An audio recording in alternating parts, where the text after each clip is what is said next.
has a lot to offer in the sports world. We do it again tonight, American Conference College Football on ESPN. Undefeated Army making a familiar trip to the city of brotherly love to take on Temple.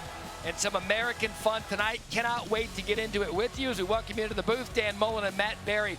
When you look at Army, they're trying to start 4-0 for the third time in the last 28 years. They've been playing really, really good football. And we know with Army, if you haven't watched a lot of them, it's the offense, it's complex, and it's really, really entertaining to watch. Absolutely. And we know when you're watching Army, you're going to see triple option football. But they're doing it a little bit differently this year, Jeff Monken and crew. They're going to get into spread sets, and look at this, 4-wide shotgun. But here comes a back motioning into the backfield to be the pitch back. You'll see, there's the dive key, there's the pitch key. Still triple option from the shotgun. Quarterback pulls, takes the pitch, gets upfield. They don't just do that with a quarterback in Bryson Daly. He can throw the ball. Looks like a wishbone set, but he's in the shotgun. He's going to run a smash over concept, pure drop back scheme, and he's dropping dimes to his receivers. Yeah, you talk about Bryson Daly. Don't be fooled by the fact that they have 356 yards rushing per game, second in FBS. Bryson Daly can throw it. He wants you to know that he can throw it. We'll see that happen tonight. On the other side, you speak about throwing the football. Evan Simon and Temple, they got their first win a week ago. They were down 14-0 against Utah State. They had to come back in that one. He accounted for 6 touchdowns, and now Temple really feels that ignited this offense coming into a short week. It was a big turning point in their season. Momentum's such a big deal. They started 0-3, struggling, turning the ball over, really no rhythm.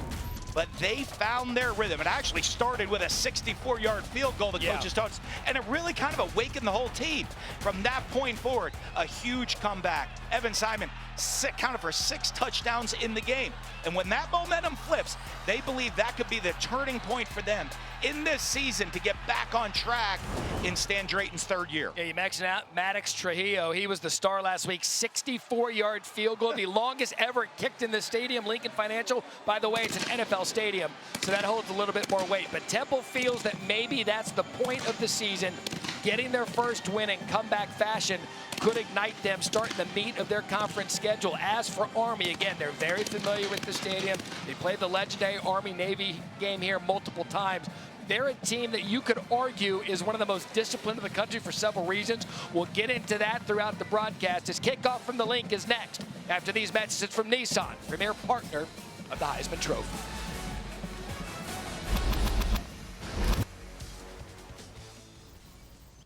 You know the most exciting thing about life? It's how you can change it.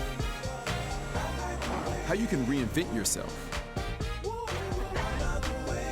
Take on new challenges. So go ahead, reimagine yourself.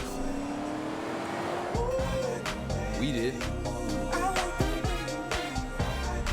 Introducing the all-new, reimagined Nissan Kicks.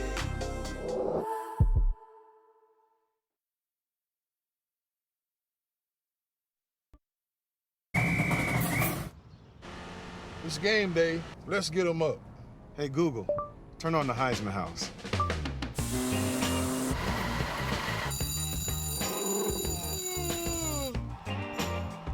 I'm in the game. Hey, Google, turn on the rookie alarm. Rise and shine.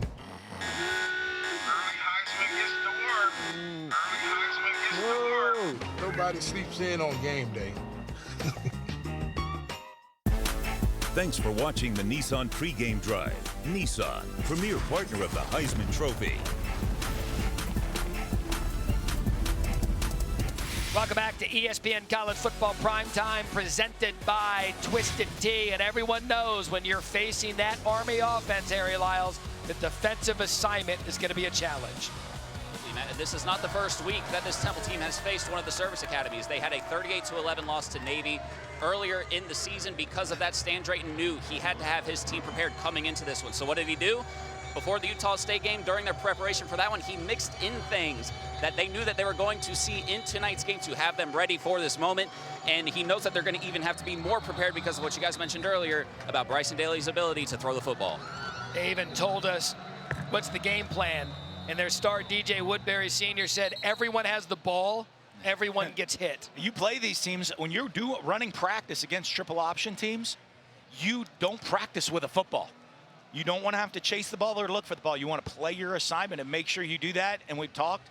Everett Withers, their defensive coordinator this week, and he said they did that. They practiced without a football this week, making sure everybody is assignment sound every snap. Army has won the toss. They will defer, so it'll be Jeff Monken and his unit on defense. 11th season at Army. What a fantastic conversation you have with Coach Monken and his crew. So Army to kick. Terez Worthy lets it go into the end zone for a touchback, and that's where we bring out Evan Simon in this Owls offense, Coach, that we said at the beginning of the broadcast. They feel like last week they found something, and they get a weapon back tonight in Zay Baines. Absolutely. And Evan Simon, he didn't start the season for us. Brock did, got banged up. Evan Simon came in, but brought a spark. They stopped turning the ball over, and Zay Baines coming back is a huge help, not just because he's a great weapon, but also to take attention away from Dante Wright. Dante Wright, their star receiver, had a big one a week ago. 3 catches, 116 yards. So Jaquez Smith will open in the backfield. 1st and 10 from the 25 for Temple.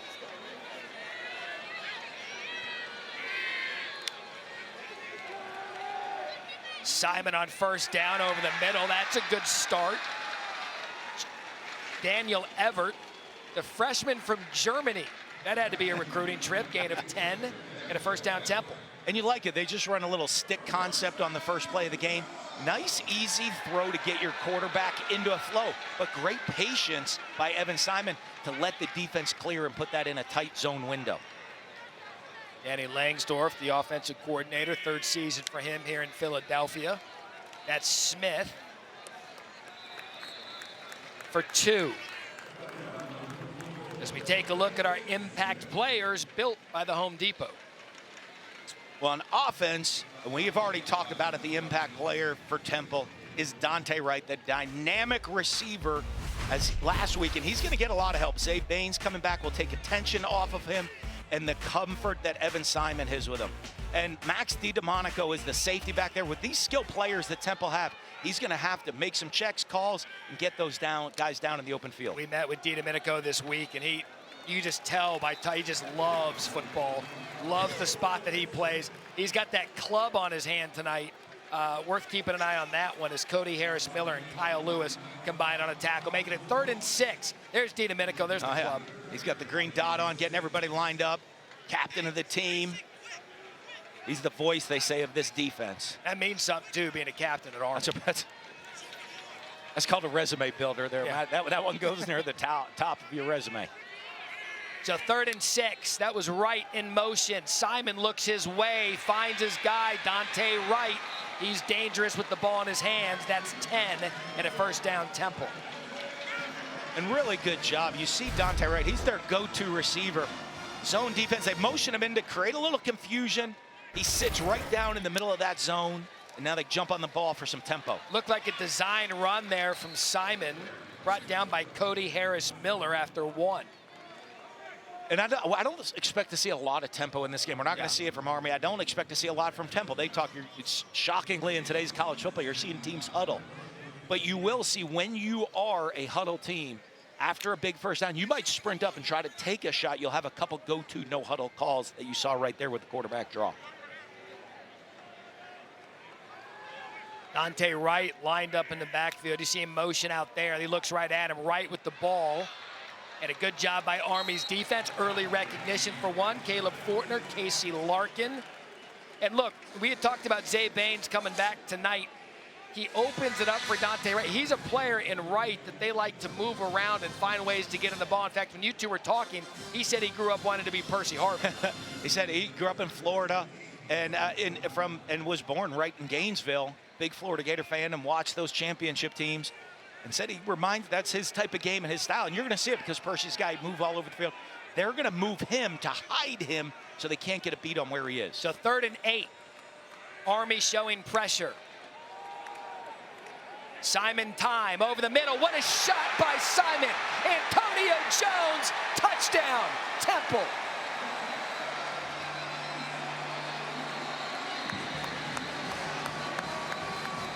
So there is a flag on the play. For now, it's 49 yards. And it looks like it's coming back. Offense number 77. 10-yard penalty. Third down. And Diego Barajas, they lit the fireworks. Those have to go back. Called for holding there, the left tackle. Absolutely, and they showed the different blitz look. You just see him getting beat around the edge, and just the little pull down at the end on Eric Ford, the outside linebacker. Looks like they had pretty good protection.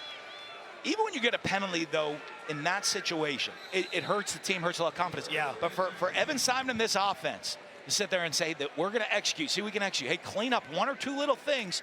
We're feeling confident. It's not going to hurt you in the big picture. To that end, though, you took a score off the board. That's a big It'll one. be interesting to see. We'll keep an eye on that one throughout. Now 3rd and 18. It takes the score off. Now a 3rd and long. Probably takes him out of 4-down territory. Quick play to Jones again, dropped. But in the opposite way of what you just saw there, the holding penalty can lead the psychological part. This was a team that's really been looking for a spark. They get the early score with a spark. Holding penalty brings it back and follow it with a drop coming off the field after the first And drive. in our preparation for this game, we talked about with the way Army ball controls, you're only going to get so many possessions with the ball, and you're going to have to take advantage of it. Absolutely. That's the tough thing every time you play Army. You have to execute clean, and take advantage of every situation. Dante Atten to kick. Jaden Mays situated at his 20.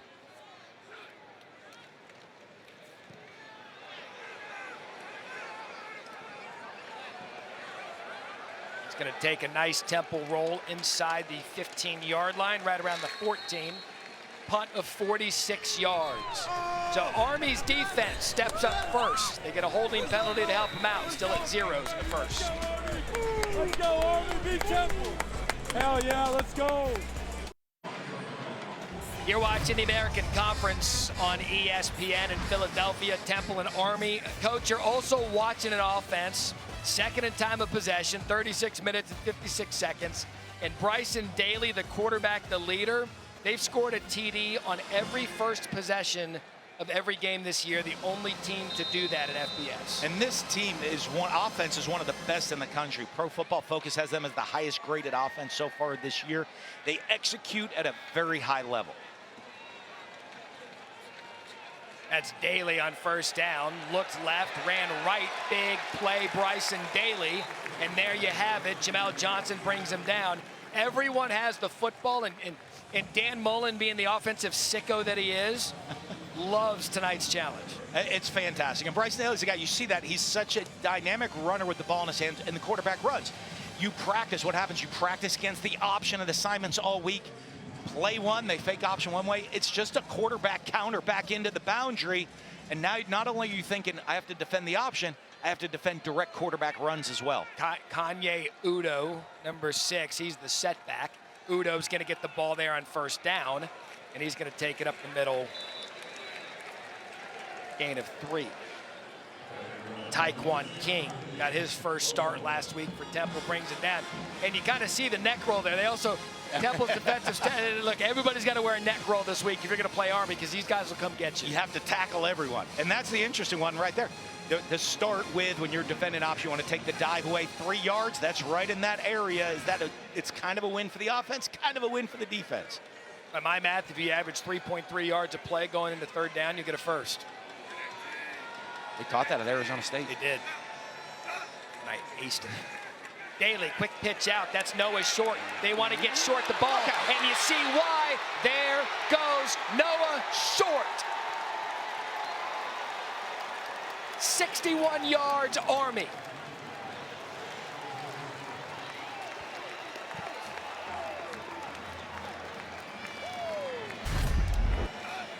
And Noah Short, the old traditional triple option, running the veer out of the double wing set. Noah Short's a guy, only had 1 carry last week, and the coaching staff said, he is our most explosive offensive player. We have got to get him touches, and you get him that ball in the perimeter, it's see you later. They said of Short, he's electric. He's got to get the ball, and now you see why. 61 yards later, 3 plays, 86 yards. And Army jumps out on top. Now, Army made us look bad there. We talked about time of possession. That score was quick and it was long. It was explosive plays. It was the quarterback run, but it's the triple option. They get it to Noah Short. Look at the arc blocking out in front, and once he gets into the open field, he's taking it to the house. We are so throwback on Thursday Night College Football.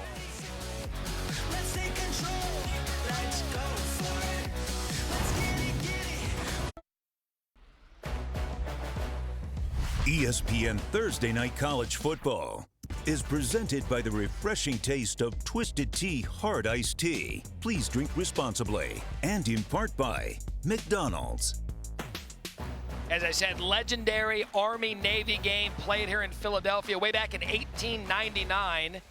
Last time they played here, 2022, Foxborough a year ago. Talking to Jeff Monken prior to the game. Says he likes that they've kind of put it out in other cities to kind of take one of the more storied rivalries in all of the sports to different cities. And his offense, well, now they've scored on all opening drives this season, make it 4 clean. That goes into the end zone for a touchback. Coach, break down what happened. Well, we've talked about them running a different style of option, but they went old school option. You have a dive key, you have a pitch key. And on the offensive side of the ball, here's Noah Short coming around. They're going to crack. They're going to arc the tackle. They're going to loop and block the perimeter and get the ball out. It's an easy pull pitch read by the quarterback, and once he does, the perimeter is secure, and Noah Short takes it long to the house. Well done. Your drawing was good there, actually. Thank you. I was proud of you. The commercial break, because that's what it's for. It's to rehearse. Nailed it. Colored inside the lines to Dan Mullen. So second possession now for Temple. Antoine Littleton, big running back, gets this series. Simon on first down over the middle. He's gone there a couple of times now. And a big hit by number 51, Andon Thomas, and a gain of 5. Another good start, quick throw, getting him into the rhythm. And they had a great drive going that got crushed by the holding penalty the last time. They need to get together on that sideline. Say, hey, we can't make the mistakes to hurt us. You can't make mistakes against a team like Army. Just come out there, we show we can execute and move the ball down the field. Let's go do it.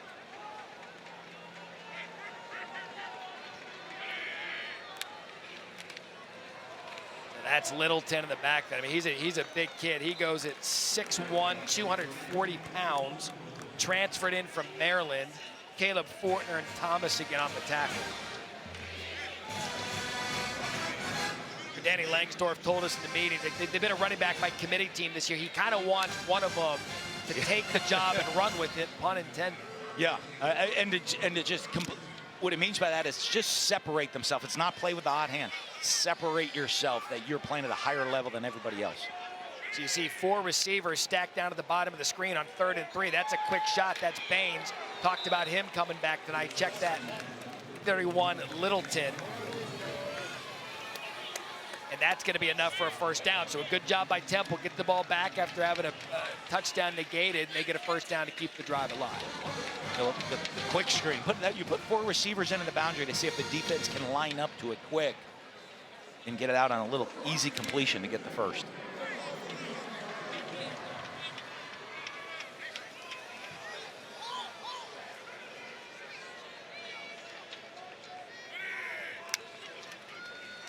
Simon, quick shot outside. That thrown behind his receiver and nearly picked off. That was intended for Ashton Allen. That was Donovan Platt that almost got a turnover. Yeah, it's an RPO right here. You see him pull. He has free access, which means the corner is off and deep.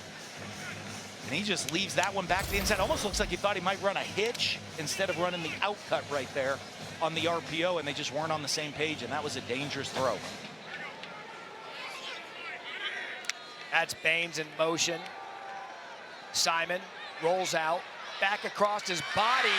That's another nice play and a first down. Dante Wright has been active early in this game at a gain of 15. Owls move the chains.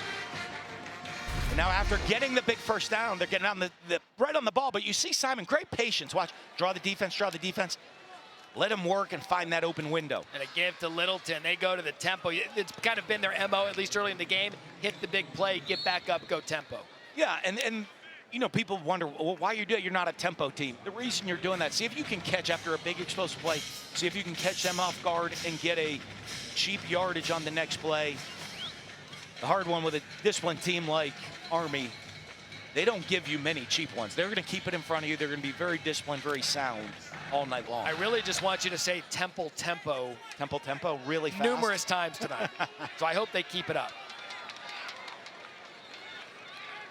So in Army territory, 2 tight end set, 2nd and 8. Simon, play fake, Simon down.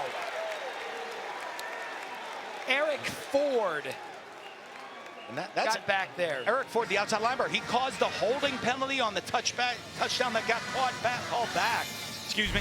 And here he is coming off the edge. Again, the speed comes up and under. When you beat somebody with a speed move the first time, you come up and under the second time, but that's on the tight end right there. That's a mismatch against Peter Clark. And I've got your first Matt stat of the night. That's Army's first sack of the season. That's a big-time stat right there. Thank you. Read the game notes. 3rd and 15. Simon, pressured, has to dump it out quickly. That's Tyrell Washington. And Tyree Washington for a gain of 6. And that was Eric Ford again. He's causing problems for this offensive line early of Temple right now, forcing Simon to get rid of the ball. And again, the sack negative play gets Temple behind the chains. And Army, what they do best, they're going to wear you down. They're not going to make a mistake, wait for you to make an error. We make a play. Now we get the ball back, and you're not going to get it many times in this game. Mays and Weaver deep for the at and punt.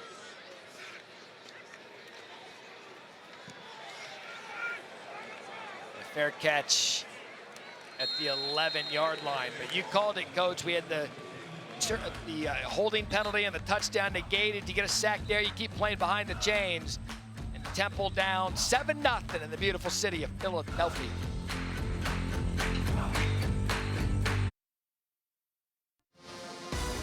College football tomorrow night. Can't wait for this one. Beginning of the season, this was huge. Virginia Tech struggled out of the gate. Miami ranked 7th. They've got it rolling. Tomorrow night, 7:30 Eastern, ESPN. Then our ABC Saturday night matchup. Did you know Alabama and Georgia are playing? Really? Boy, is that going to be good. That should be a pretty good one right there. That's going to be fun. Did someone pick Virginia Tech to win the ACC? No one I know. No one I know. Right up the gut after a not down yet is Udo. You got to tackle Kanye Udo. Ben Osweke brings him down after 8. Harry.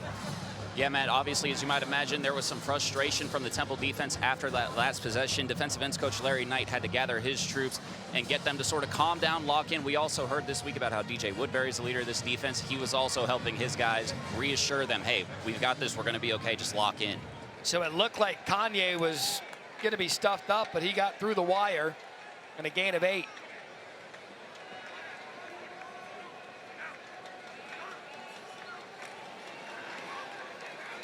He's a tough runner. That's going to be a first down for Army.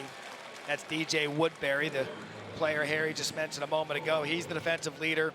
I'm always fascinated by players that wear 0. Yeah. I was like, DJ, why 0? And he's like, I don't know. I just think it looks good. It looks cool. I mean, once they allowed everyone to wear 0, you know the great thing, I'll tell you, coaches will tell you, they added one more single digit for people to wear, and it made coaches' lives easier. As we know, single digit is an honor here at Temple. Signifying Temple tough. They vote the single-digit players. Woodbury, one of them. First down up the middle, and a good job by the Temple defense there. Jake Redina. Coach, you know when we watch a game every week, and you can kind of tell when a 2-yard gain is a 2-yard gain. Army's offense is so muddled in there, they're going to get yardage no matter what, whether it looks like it or not. It does, and a lot of people, 2-yard gain's a little frustrating. Now, I did go to Ursinus College, and my math is still good. You need more than 2 yards on every play. But the 2-yard successful plays, Army's offense is about wearing you down and staying on schedule. And they're okay with the 2-yard play in a drive. A little homecoming for Dan Mullen this week in Ursinus. There you go, right up the middle. You see, they're not going to deviate from who they are. They're just going to bang it right up the middle to Redina. Speaking of Ursinus, you want to see what Dan Mullen looked like when he played college ball at Ursinus? Look at number 36. Yeah, the baller right there. How about that? I got to see a bunch of that crew last night. Man. Went up to go back to campus. Got to see a bunch of the Ursinus guys. It was great. That was a good-looking crew out there. I mean, you look like a kid that grew up in the Philly area in Ursinus. I mean, that's I what was born here at Drexel Hill, right down the street. I bet you were a wise ass, weren't you? Never. 3rd and 1. Daly. Oh, he'll lower his shoulder, too. He is a physical runner. Andreas Keaton after 9. And here's one of those time-consuming. Watch the block by Radina and watch the quarterback. Yeah, once you say, hey, I'm used to the fullback dropping his pad and just coming right in my face. And look at him come in. Now the quarterback's doing it, lowering his pad, just running people over. I mean, they are physical. They may not size out with everyone, but they'll physical out just about anybody they play. They're going to be hard to out tough. Temple's tough. That's Stewart in motion. Daly, quick pitch. We saw Short score the touchdown, and again, good yardage for him.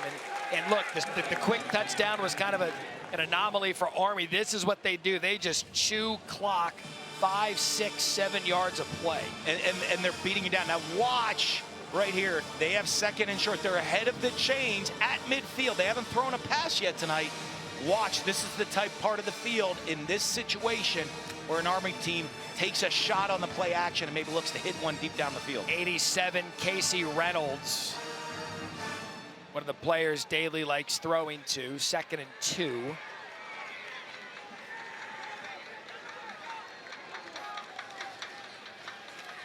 Designed run. Probably right at the 1st down marker, brought down by Woodbury.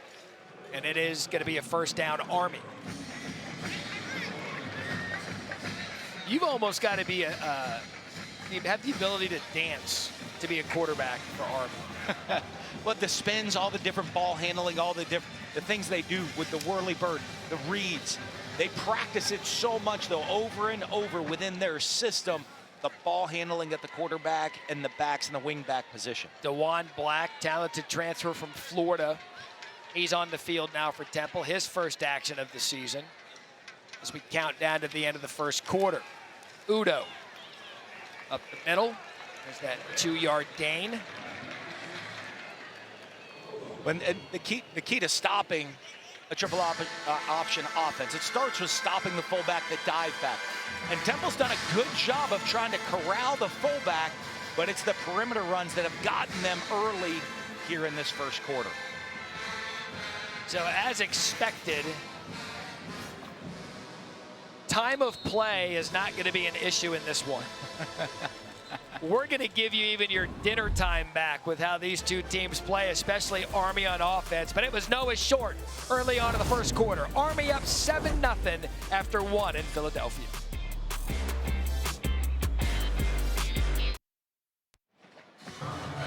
Coach, through 1 quarter of play, how would you assess your defense performance against this Army offense? Well, obviously, we can't cut the option loose. That's one of the base things about stopping the option offense is being able to be in the proper position to stop the pitch. You know, and we didn't do that. Hate that we lost a touchdown on that deal with a self-inflicting wound. We just got to get ourselves settled down and continue to play some good football. How would you evaluate your offensive performance so far? We're doing okay. We're flipping the field. You know, we just got to get the ball in the end zone. This is going to be an offense and Army that's going to control the clock, and we got to score points. Thanks, Coach. All right, thank you. To that end, 9th play of this drive already, 5:19 off the clock. And that Temple defense, they've allowed 100 rushing yards for the 16th consecutive games. That's the most in FBS. But here on 3rd and 3, Coach, an opportunity to get them off the field. Well, 3rd and 3 for Army's different than 3rd and 3 for everybody else in the country. This is 4-down territory all the way, with the unless there's a big penalty or a big negative play, which the one thing when you play Army teams, very rarely do you see negative plays in their offense. Radina lined up in the backfield.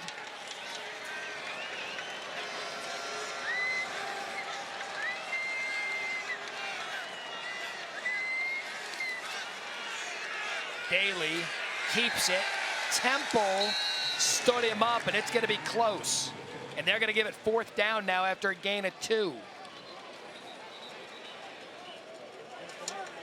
Player's helmet popped off, so Joseph Austin's going to have to come off the sideline. And now at 4th and 1. I mean, is there a team you trust more on 4th and short? I mean, this is like day 1 installation in training camp. The first thing they practice, 4th and 1. 83% on the season execution.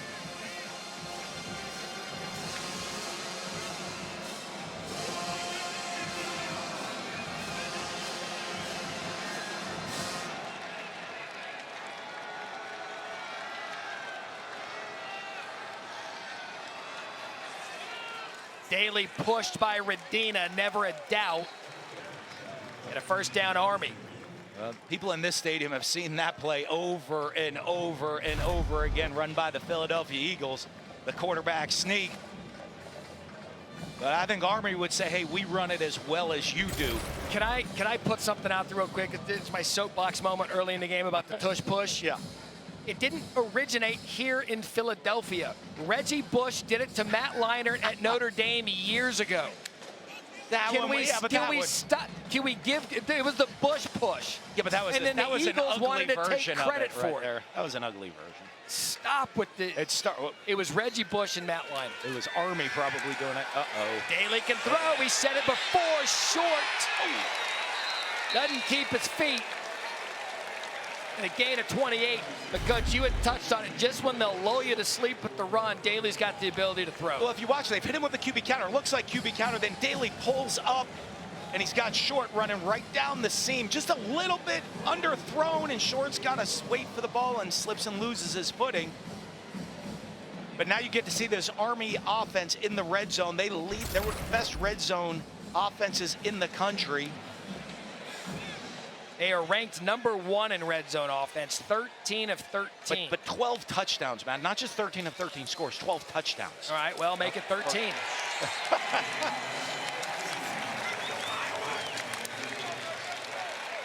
There's some symmetry there. 13 Daly, 13th red zone touchdown, and a 13-0 lead. Yeah, and the quarterback lead out of the shotgun, you just look at the bodies. They're going to outnumber you with bodies, outflank you, if you will, from the Army right there into the boundary. And you know Daly's a power runner with that ball in his hands. And if you want to get weirder, 13-play drive. There we go. 13's a lucky number for some people. It is in our family. 89 yards, 8 minutes, 29 seconds off the clock. It was run, it was a 4th down conversion, and it was Noah Short again with the big play to set up the touchdown. 14-0, Army early, 2nd quarter. New crib psychotic, I'm so iconic.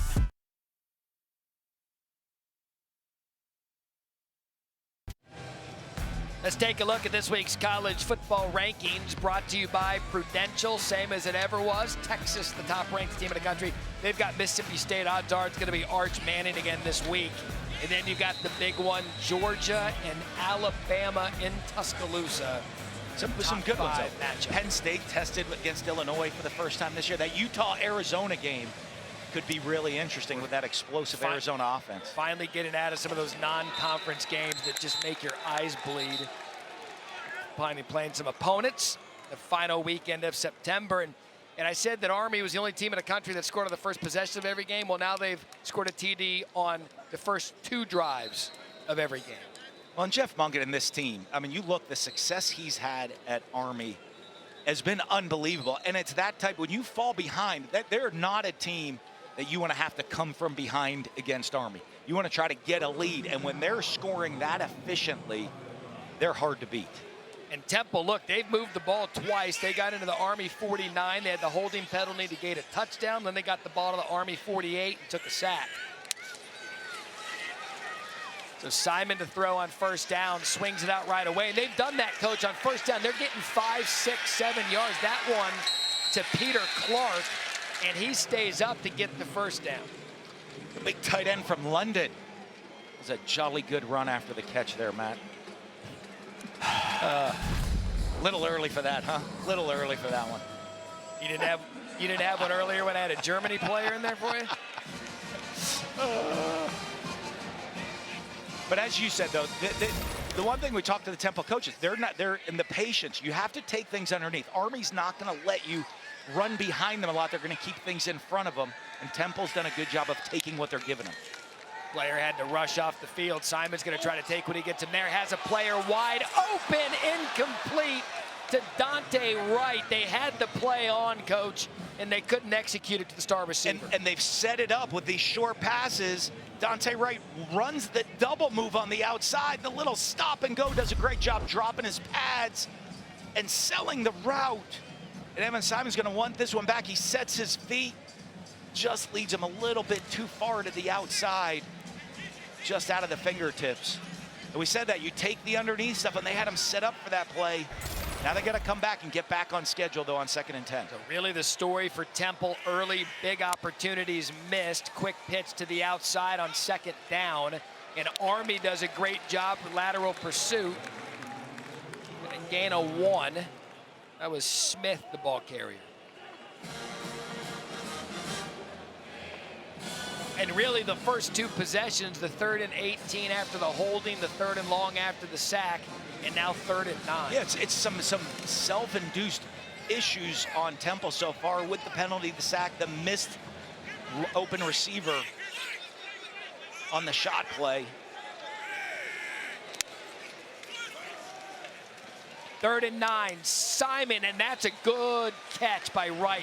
Ball thrown behind him, but you see him there and his ability to catch the ball. Andon Thomas brings him down after 10. None of these have great quickness and speed, but look at the ball skills.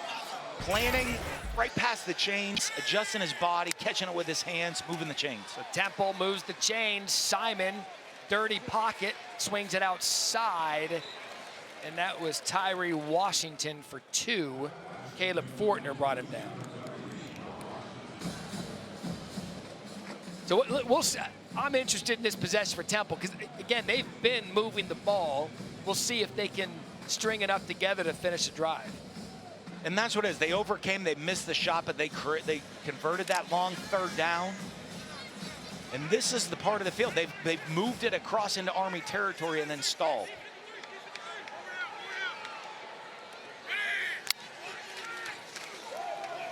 Smith, that's a good cutback by Smith. Bringing up a 3rd and short. Brett Jarena after 4 and Chance Keith. So here they are again, Army side of the ball, Army side of the field. 3rd time they've been there in 3 possessions. We'll see what they do with this one. Yeah, and at this point of the game, knowing how few possessions you have, you're in 4-down territory already for Temple because you know Army's going to shorten the game.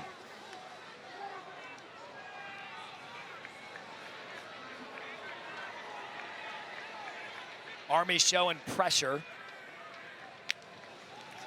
They bring it. Simon has to get the ball out. Does. Incomplete. Intended for Zay Baines. Simon had the pressure in his face. Knew he had to sit there in the pocket and take it. And couldn't get the incompletion with Banks bearing down. Yeah, pretty good job staying in the pocket. They moved their tight ends out wide to create the matchups that they like on the inside receivers. Does a great job hanging in that pocket to the last second, just overthrows. I'm shocked Stan Drayton's punting here, and I know you don't want to give Army a short field.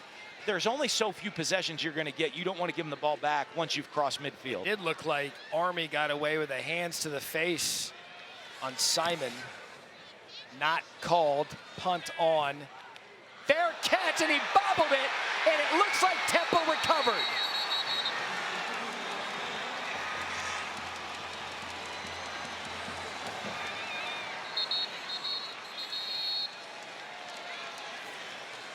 It's a brawl for the ball in that pile right now. And somehow, Army comes up with it. Jaden Mays at the bottom of that pile, because it looked like Andrew McQuillan was there for the recovery. Let's have another look at this. Well, as you get into this pile, they're both grabbing it right there. Wow. I wonder if they might take a look at it and say he had possession and was down, but you get into that bottom of the pile. I don't know, you want to get into a foxhole with a guy from Army fighting for that ball in the bottom of the pile. Yeah, well done. So we'll step aside, take the break, and when you're in Philadelphia, you have a Philly cheesesteak, correct? Absolutely. This is the one at the stadium, and what we did is we took a tour of the great city of Philadelphia to try some of the more notable Philly cheesesteak places. We'll vote, we'll rank, and most importantly, we'll eat.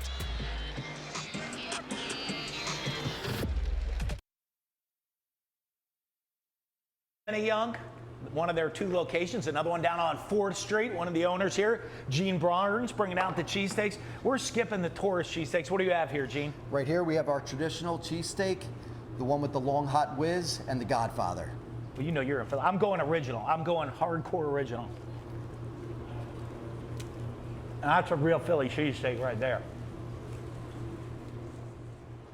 And they're actually debating right now the They're looking cheesesteaks. and They watched the cheesesteak. I think they went down to the tourist cheesesteaks. They didn't go to the real Philly hardcore cheesesteaks like we did, Matt, to get the best of the best. And they are actually looking at the play prior. Matt Austin, our rules analyst, is joining us tonight.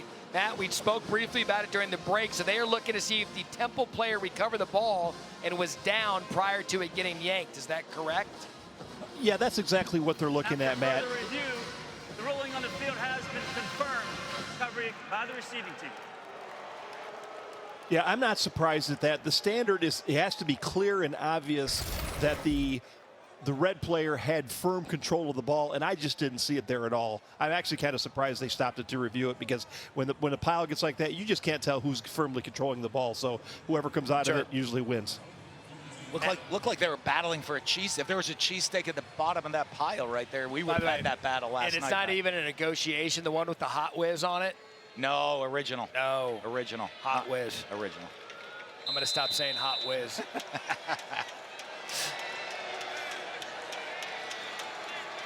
So Daly and Army back on offense, 1st and 10.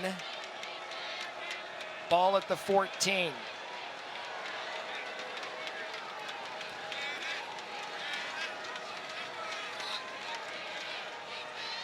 That's Radina to the outside. Radina keeps his feet, does a great job. Check that, Samari Howard for 6, down to Harry. Yeah, Matt, for this Temple defense, safety Javier Morton is not out there on the field. He was getting his shoulder looked at for about 20 minutes in the tent. He just now came out, got a couple of taps on the butt by the trainers. It looks like we'll check it. Harry's mic's not up. We'll check back with him in a minute. 2nd and 4. His headshot looked good, though. He did. He was looking good right there. I'm shocked that he's been working out. I think we need to get a little more flex in that headshot, though. At least there's not mud this week. 2nd and 4, right up the gut. That'll be a 1st down, Army. Kanye Udo for 6. And Udo's such a physical runner, but also has explosive speed. When you have a guy that's a game breaker at the fullback, it just makes this offense that much more dangerous. He's like the offense's pace car. Yeah. I mean, he's set. I mean, that was what, 6 yards right up the middle? Averaging 9.4 yards per play.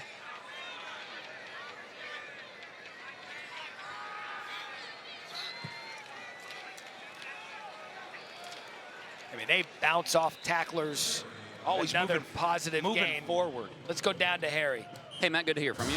Safety Javier Morton is not out there for the Temple defense. He was in the tent for about 20 to 25 minutes. Looked like he was getting that left shoulder worked on. He's finally got his pads back on, helmet on. It looks like he's going to try to give it a go. He's been testing to see if he can engage with his teammates on the side, see how it feels. Harry, thank you. They told us before the game, bring your thump. And early on, it's Army that's been doing the thumping. 2nd and 6. Army has gained positive yardage on every play this game.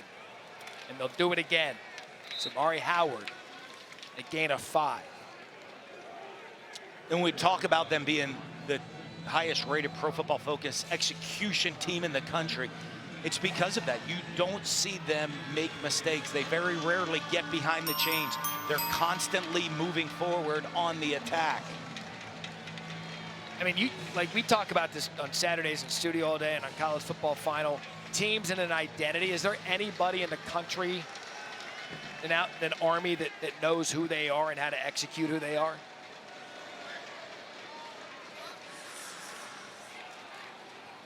That's going to be another first down. I mean, Navy's another one. You look at, but that's a tribute to Jeff Monken. And when you look at coaches, a coach's job is to put players in the position to be successful and do what your program can do. I talk to Jeff Monken all the time, and you know, I'm shocked he's not higher up on the list for head coaching jobs around the country. People say, "Oh, is he just going to come run the option?" No, he's an excellent football coach.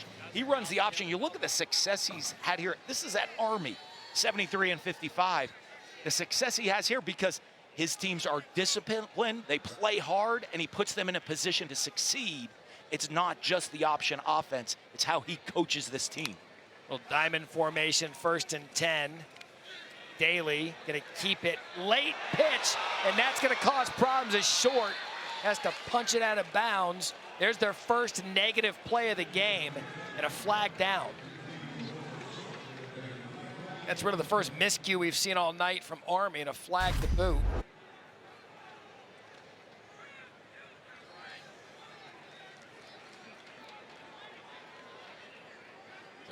The illegal batting signal right there, I think, Matt. Oh, you were decoding official down there? The official sign language. Illegal bat. Hey! Offense number 8. 10-yard penalty from the spot of the foul. Also loss of down. It's 2nd down. That's a big one. Put that on the trivia question right there of official signals. But that was great. You watch, and it's not just the mistake. Temple's defense in position, executing. The foul is on number 15.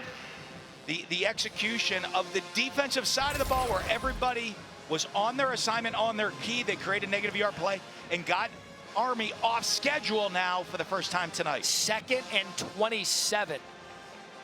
That's a healthy loss of 17. Redina in the backfield.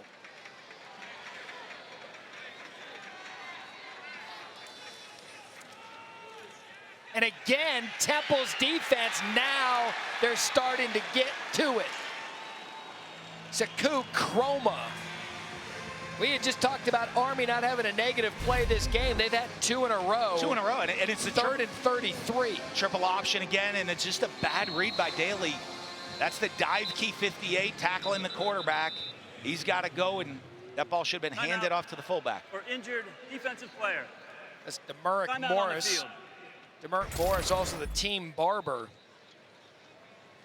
is down on the field. So while they take a look at Morris, we'll step aside. Temple's defense awake, 3rd and 33 when we come back. Off your week 4 NFL Sunday, 10 a.m. Eastern with the Countdown Crew, ESPN and the ESPN app. They'll have all the early breaking stories right up to kickoff. And then again this week, 2 Monday night games. Titans take on the Dolphins, 7:15 Eastern.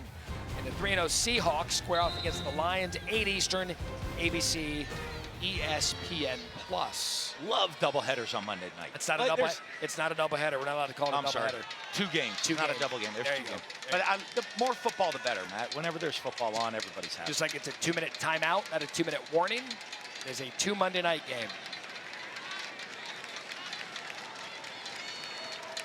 That'll avoid a text from someone saying don't call it a doubleheader. Cleaned us up. 3rd and 33. As Temple's defense is cleaned up on this drive. And Daly looked right, designed run, and good for Temple, down 14-0. Didn't look like they had an answer here in the first half. They're going to get the ball back as Latrell Jean brings them down. They should get good field position right here. And as we've said, they've moved the ball all night, and then some self-inflicted calls their first charge time out of the half. Some self-inflicted penalties and issues have hurt them. This is a 30-second timeout.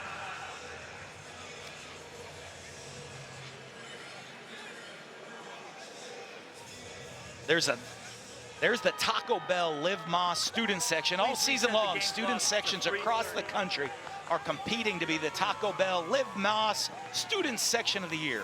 Download the Taco Bell app to learn more.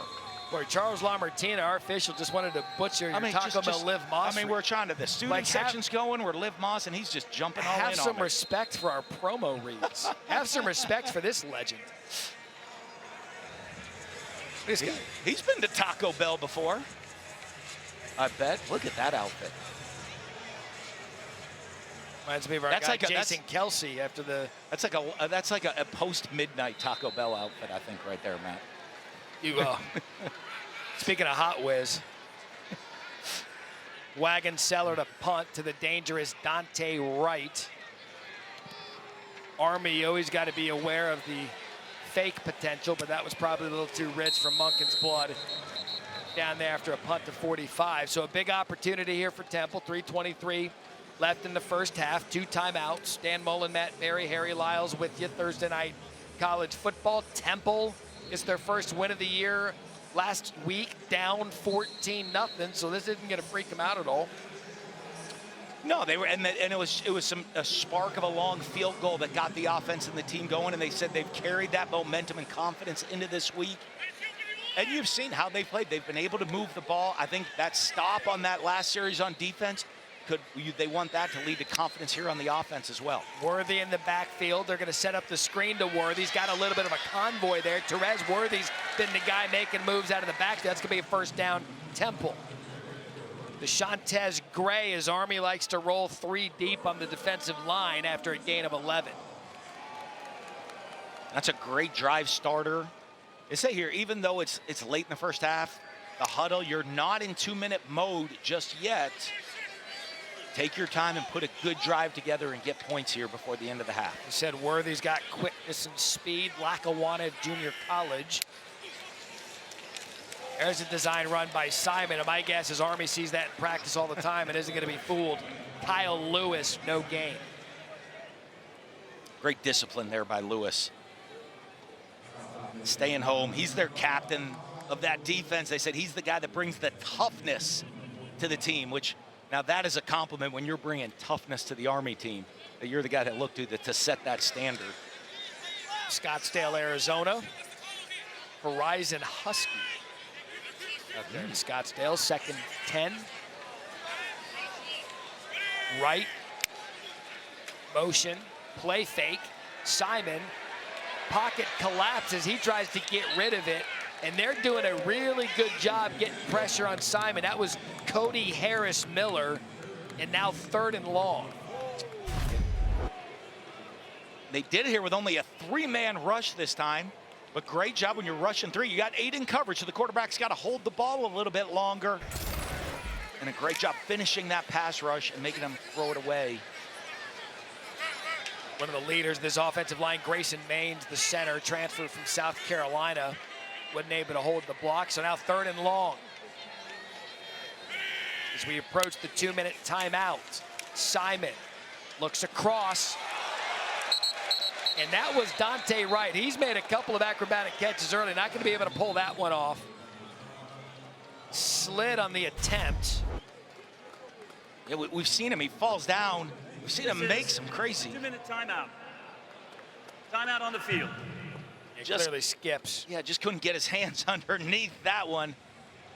A couple of soft spots on the field prior to the game. Not sure if that led to it. We'll step aside. 2-minute timeout here in the first half. In studio coming up at the half, we'll sink our teeth into the game of the weekend, maybe the game of the season. Georgia at Alabama. Trevor Maddich on where the Dogs' offense may be most dangerous. Sam Acho on the continued evolution of Jalen Milroe coming up at the half. For now, back to the cradle of liberty and Matt Berry.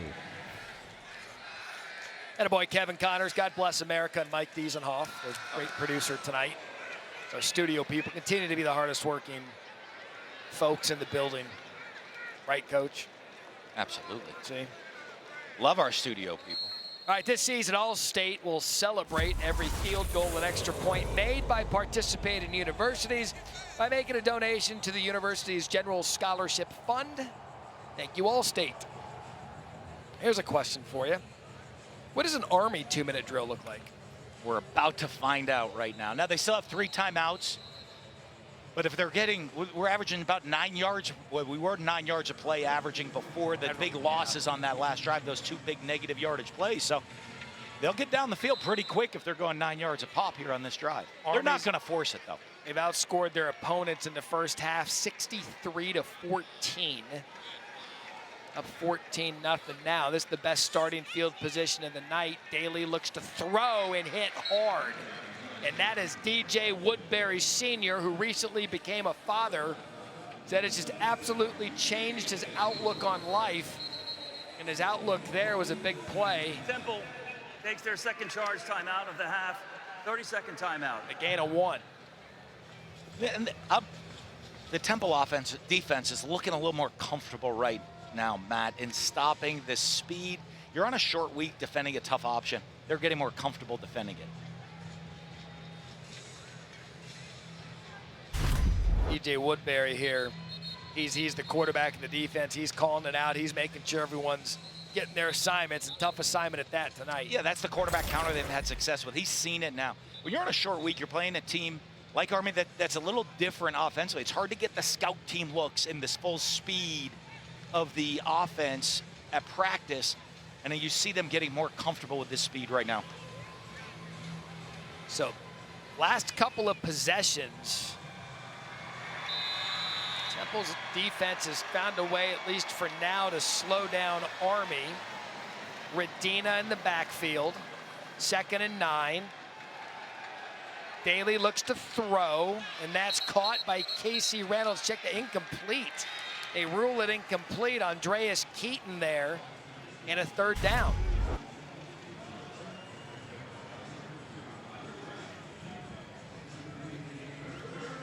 Yeah. See, again, loose there on the ground. Good defensive play right there. Good offense, good throw, good ball placement, better defense, but that stops the clock and allows Temple to save that final timeout. Try to get the stop here on 3rd down, get the ball back with some time to try to get points before the half. It has been interesting talking to coaches around the country this year and their timeout budget with the 2-minute timeout. Completely different than what they're doing in the NFL with the timeouts, but looks like Jeff Monken's going to use one of his. So there's a philosophy with it. Army takes their first charge timeout of the half. In the NFL, they'll bang the timeouts prior to their 2-minute warning because they know they got the clock stop here. We haven't seen the adjustment yet in college with the 2-minute timeout and the structure of it. Getting comfortable with how you want to use it, where you want to use it. I've seen some, I think, that should hit before that we haven't. But I think as college coaches get more and more used to that extra timeout and how to utilize the clock management around it, you're going to see them change. Saturday's featured ESPN Plus game, Syracuse host the house that Matthew Sluka built, Holy Cross. TCU, Kansas at 3:30 Eastern, and then Liberty at App State. That's a big one to watch. We had App State last week. They got to bounce back in a big way against Jamie Chadwell and Liberty. Liberty was playing college ball last weekend until like 1:45 in the morning because of a 5-hour storm delay. So Army shotgun and spread, 3rd and 9. They go back to what they do best. And again, Temple, great stop. It's Woodbury Sr. Boy, he's had a good possession here. And now Temple's going to use their 3rd and final timeout. Takes their 3rd and final charge timeout of the half. 30-second timeout. So early on, Coach, it looked like Army was going to do whatever they wanted, scoring their first 2 possessions. Haven't done so since. Yeah, and as we say, you're on a short week. You're defending a triple option team. Hard to get that look against scouts. And as the defense settles into the speed and the plays that they're running, you get more comfortable defending it and tackling it. And they look more confident making the stops right now. And they want to get the ball back because last week, as you know, the game changer was the field goal, the 64-yard field goal that gave them a spark going into the second half. So can they get some kind of point? Remember, Army won the toss and they deferred. So Temple's going to want to get something on the board here. Dante Wright deep to receive the punt. He fair catches it. 43-yard line. So now, minute 12 left in the first half, Coach. You've got no timeouts left. If you're Danny Langsdorff, how are you calling this next possession to try to get something on the board to send you to the half, even if it's Maddox Trujillo kicking another long field goal? And that's it exactly. What you're trying to do is get points. You don't have to score a touchdown. You're coming in this situation, and the quarterback and the whole offense knows we need to get to a certain yard line for a field goal. Let's make sure we get that. After we get that, let's move on and look for a touchdown. And they said Trujillo, he ignited him last week with the 64-yarder. He thought that the offense was kind of stuck in the mud. He goes out and sets a record, 8th longest field goal in NCAA history, longest here at the link. We'll see what Simon's got up his bag. Minute 12, first half. There's that pass rush again off the left side. That time, Jacob Tuitoe brings him down for 6. That left side of the offensive line's having a hard time.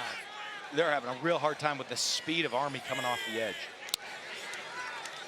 Pressure again. Simon downfield, jump ball incomplete. John Adams got the look. Gavin Shields on the coverage.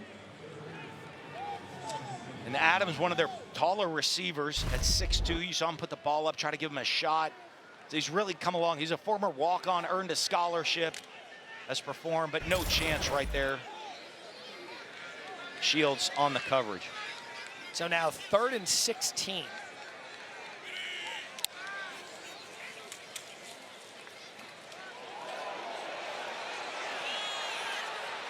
Everybody on the Army sideline wanted a hold. No one open. Simon takes it. Jaden Mays brings him down in a gain of 8. And you see him, like the prevent type defense. Sure. Really good job, the defense. There, they had 5 guys just standing across the sticks at the first down marker and going to force you to keep it in front of them. You see how deep, and then they have 3 more behind them. They're going to sit there and then defend that first down marker, say, you're going to have to throw it in front of us or run in front of us. We'll rally up, make the tackle, and force you into a punting or 4th down situation. My guess is men who play for Army are assignment disciplined. Thank goodness, yeah, for all of us in this country. My guess is they're not going to let that one go. And really, since the touchdown that was called back, Temple really hasn't been able to threaten them in any way offensively. As that punt settles at the 20 with 31 seconds left. With the exciting fall season rolling along, AAC on ESPN Plus, your exclusive home for more than 1,000 games and events. It's also the destination for all American championships, as well as the All Access Series. It takes inside the lives of student athletes. If you're an AAC fan, you got to have it. Sign up today, ESPNplus.com/AAC, or download the ESPN app. It was a notable week for the American Conference. There was fears of perhaps some defections, but that the latest round of realignment that never stops, but pretty good week for the American. Some of those schools that pledged their fealty to the Americans. So 1st and 10, Army 2 timeouts. Daly gonna see if he can add more, goes upfield. That is caught. We mentioned Casey Reynolds, one of his favorite targets, and that was good one-on-one coverage. It was just a better throw and catch of the execution. And this is where Army's a little different maybe than we've seen in the past. You think, oh, they're just going to sit on the ball and go to halftime here. With a quarterback like Daly, they're going to take shots down the field. This is a new Army. They spread it out, and the ball is loose. That was DeJuan Black.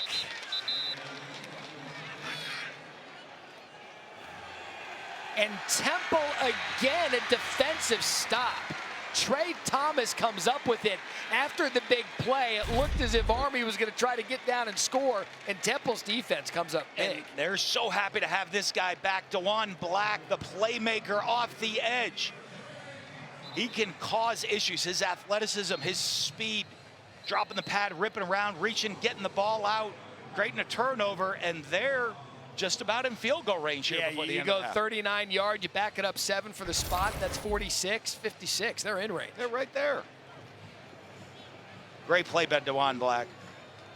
And remember, look, this is eerily similar to that setup last time at a field goal that got him going. So there's a quick whistle down on the field. Previous play of a fumble is under further review.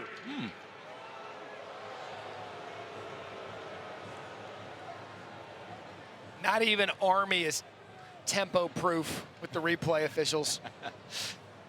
Let's have another look as we stand by their rules. Analyst Matt Austin. Matt, it's the hands, not the arm. I don't think there's anything there, do you?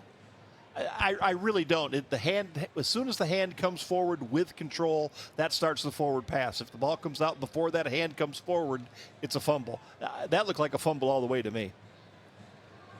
That's DeJuan Black that forced the fumble. Coach Mullen, you're familiar with his bona fides from his time at Florida. He's good. We talked to him before the game. He had a great hug. He was really excited to see it. He looks the part. He does. He's an athlete. He's missed the last 4 games so far this year. Great young man, and I know he loves ball. He's so excited to be back out there on the field. And the speed, the athleticism he brings off that edge can change games and really help this Temple defense moving forward. How many star recruit was he? He was a 4-star. 4-star, huh? You recruited a 4-star. That's interesting. I wondered a couple here and there every once in a while. The recruiting thing. Yeah. We'll have a couple of them playing out here on Sunday. You got some NFL guys running around. In this stadium, we've had a bunch. Actually, another little Matt stat for you. The 2 highest paid players at their respective positions in the NFL, quarterback and defensive line, Dan Mullen 2 of the more recruits, important ones. Mississippi State. Dak Prescott, Chris Jones.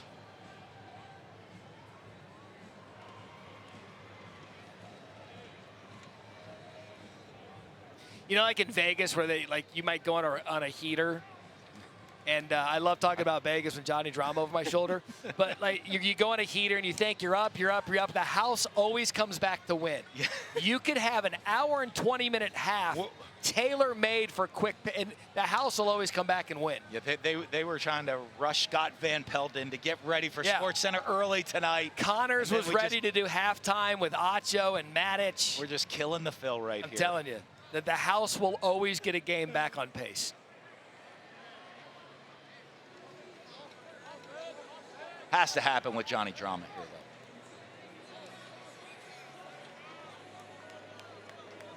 though. And this long of a... So we'll see what the call is here. After further review, it is an incomplete pass. Please reset the game clock to 14 seconds. Quarterback's arm was coming forward with the ball in his control. This is an incomplete pass. All right, Matt Austin, your thoughts? Well, we're looking at it through the quarterback's back, so we probably don't have the greatest view, but I thought that the hand was coming up with the ball and that the ball got slapped out before his hand actually came forward. So I would have gone the other way on this. Matt, is there anything that the ball landed behind him anyway on the throw? No, that has nothing to do with it. You never know where the ball's going to go. That could go backwards after a forward pass or a fumble. A backwards pass would be a lateral. Well, no, he was definitely not throwing the ball backwards. It was either a fumble or a forward pass. All right, so 2nd and 10 after the incomplete pass. Call goes Army's way, 14 seconds left. Daly going to take another shot. Oh, incomplete. Casey Reynolds looked like he went up and got it. It falls down now 3rd and 10. That's the 2nd time they've gone at that matchup. Yeah, and I love the aggressiveness by Jeff Munkett and Army right here. Great job by Osweke, by the way, on the coverage. Sticking with him, ripping that ball out there at the end. But so many times, especially you're getting the ball to start the second half, you're thinking, Army, they're just, okay, we're just going to take a knee. We're going to get out of it right here. Army takes their second charge coming out of the half. 30 seconds.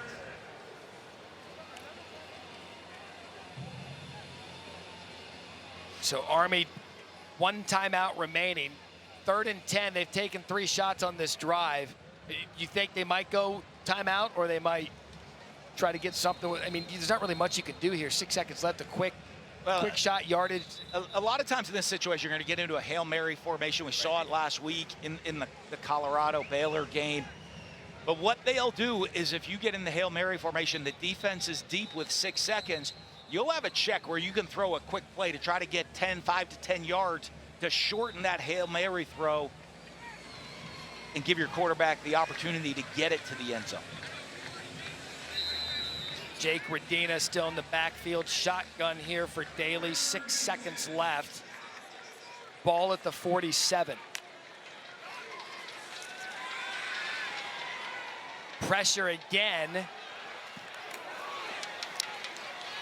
And again for Reynolds. 4th time they've gone at him as DeJuan Black forced the pressure. And that'll be the final play of an entertaining first half. And now, hang on a sec, they're blowing the whistles. There's one, I think I heard a mic pick up. We've been here before.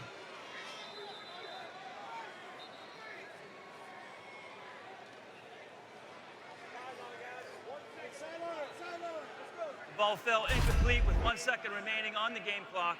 Please put 1 second on the game clock. It will be 4th down. Maybe even 2, Matt. Yeah, there's the 1. All right, so they're going to put 1 back on the clock. We had that happen at Texas State with Arizona State. Thought the game was over. That 1 second will get you. Again, the house. House always wins.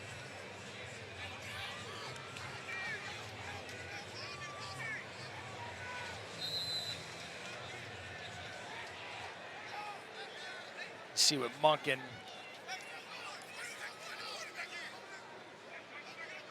does with this. My guess is this will be the most exciting 1 second in football history.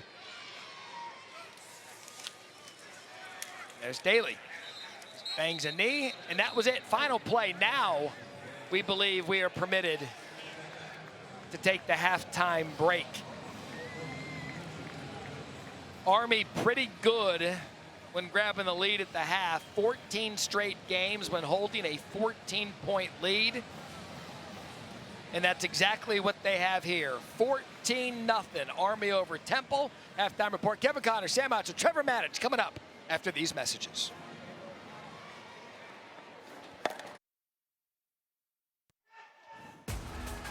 You're watching ESPN College Football Prime Time, presented by Twisted Tea in the great sports city of Philadelphia.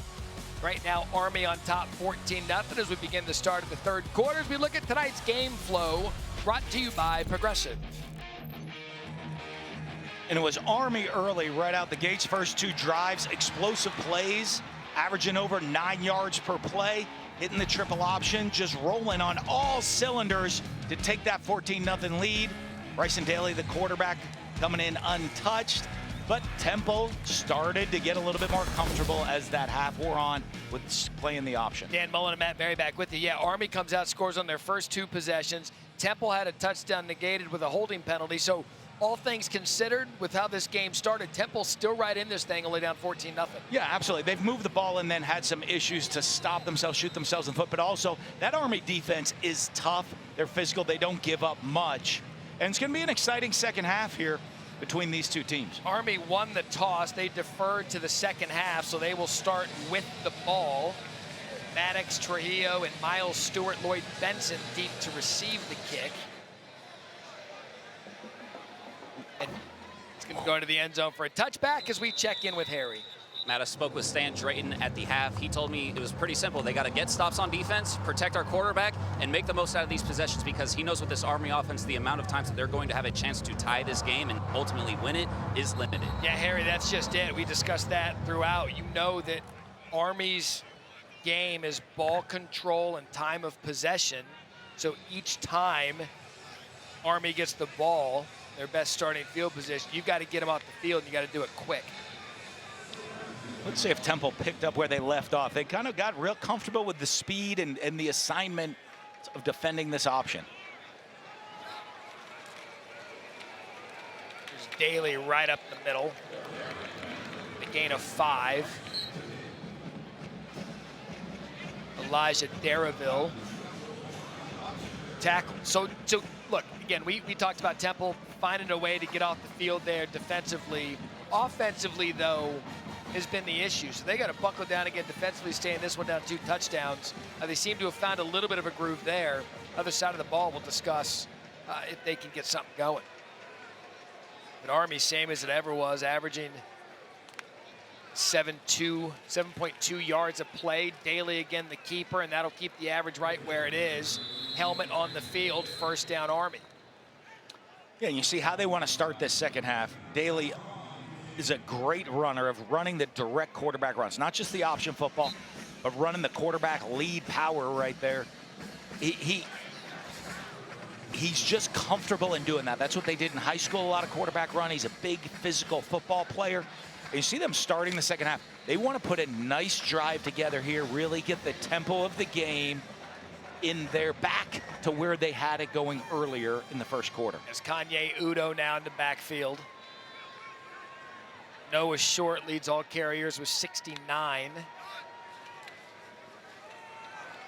Udo on first down, just straight up the middle. That's Darraville again after 7. We showed you the stat with a 14-point lead and how successful Army is winning those games. Coach, it's in large part really to just the style of ball control offense that they feel comfortable with, keeping it out of your hands. It's keep away. They put the pressure on you to have to execute because you're not going to get many possessions. But let's not underestimate their defense. They have not given up many points all season long. 2nd and 3.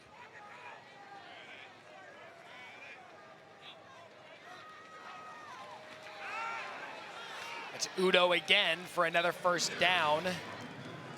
DeJuan Black on the tackle, down to Harry. Yeah, Matt, you see Kanye Udo right there on the carry. His biggest inspiration in his life has been his grandmother, Barbara Gilliam, who passed away in 2019 during the summer after his freshman year at high school. He told me that she instilled the values in him that he upholds today. Always try to do the right thing, do right by people, do right by you, and always do everything you can for somebody else. She was all about community, very well known in Atlantic City, and he said it was only fitting that he ended up at a place like Army where it's also all about community. That and giving back. Great stuff, Harry, thank you. First down, Daly. What a cut, what a hurdle!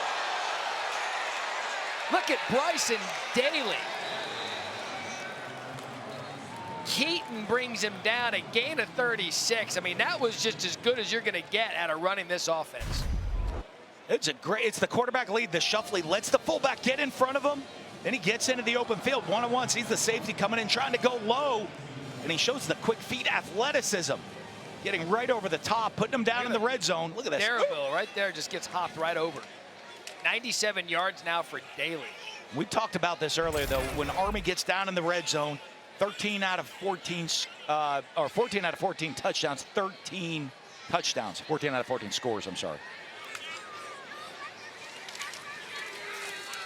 #1 red zone offense in the country. And yeah, I mean, you hit on it. You're 14 of 14 in scores, 1's a field goal. And that's what's impressive. I mean, it's impressive if you're... For injured defensive player. It's impressive if you're 75% touchdowns in the red zone. When you're 13 out of 14, that's why they're #1 in the country. That was Woodbury. Down, they're stretching him out, pops up right away.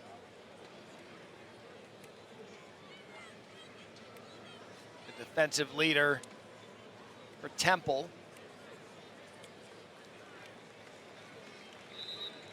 With the carry, Bryson Daly now 16 carries, 100 yards and the touchdown. He's putting up huge numbers every game this year. Put up so many last week, he got the coveted helmet sticker from Matt Berry. He did, the college football final coveted, the greatest individual award in all of college football, the helmet sticker. He's a coach's kid, by the way. His dad was his head coach. He's a modern-day Taysom Hill, and he runs the offense at a high clip. And we'll get into, it's still 14-0, but you start looking at Army and schedule and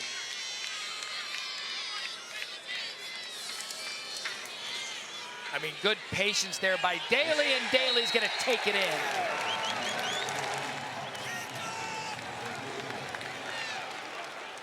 Patience, persistence, and another red zone touchdown. And that drive was on Daly. It started with him with the quarterback runs. The fullbacks pounded away in the middle. And then Daly finishes off in the red zone with his second touchdown run of the night. 7 plays, 75 yards.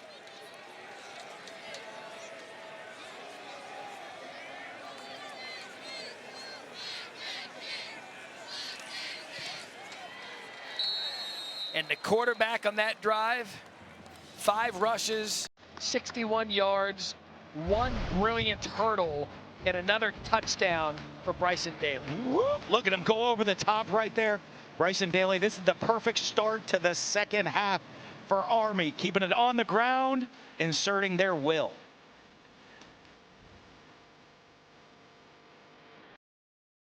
The new 12-team college football playoff begins December 20th on ESPN.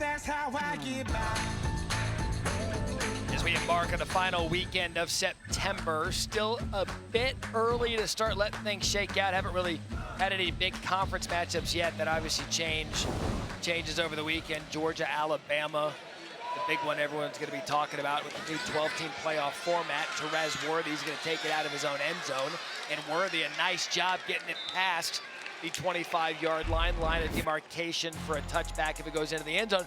But G5 teams, they're in this year. Boise State, Ashton Jeanty's been really, really good. You know UNLV was the center of college football this week, which I can't even believe I just uttered that sentence.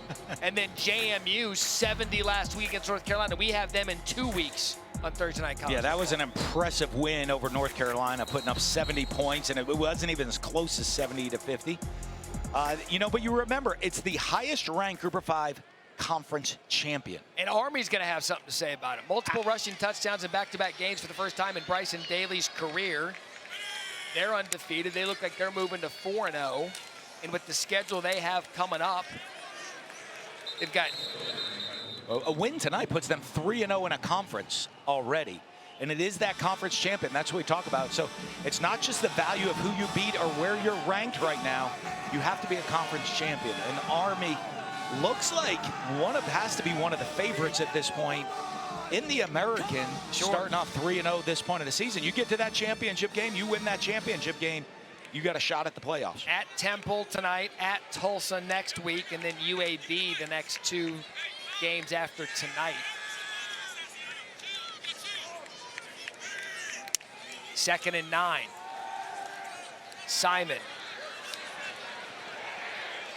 Not sure that he meant the pump fake, and I think he was going to throw it. Decided bad idea. Kyle Lewis has had a big night. As you look at it, we were just talking about Army's schedule, Coach. I mean, you look at the neck. Where's the first stumbling block if Army stays healthy? I mean, it's very manageable schedule within conference. That at North Texas game, I think, could be a big game.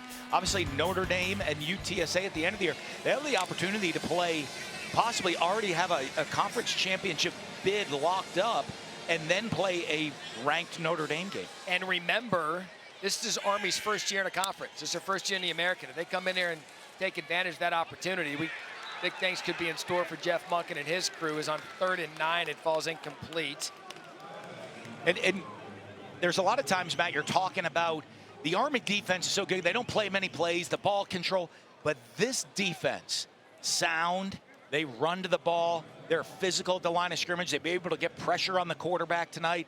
They are a very impressive unit. And you combine that with an offense that eats up clock, they're a very dangerous football team. Benson, the third, deep to receive the punt. 6th punt of the night. And that one just, it's kind of a toe hook. Like Mullen does in the first tee every time we play. Punt to 24. Only if water's on the right. Ole Army.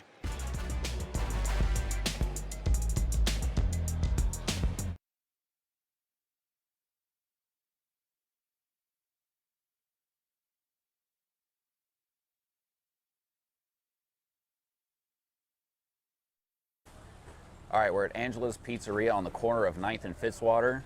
We've got our next one up. Let's take a big bite.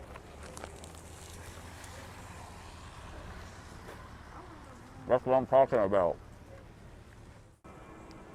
Okay, our third and final option, the famous John's roast pork. So good. Oh my goodness. Perfection. The thing you do, and we're all doing it. When you're in Philly, when in Philly. Come to Philly, when in doubt. 1st and 10.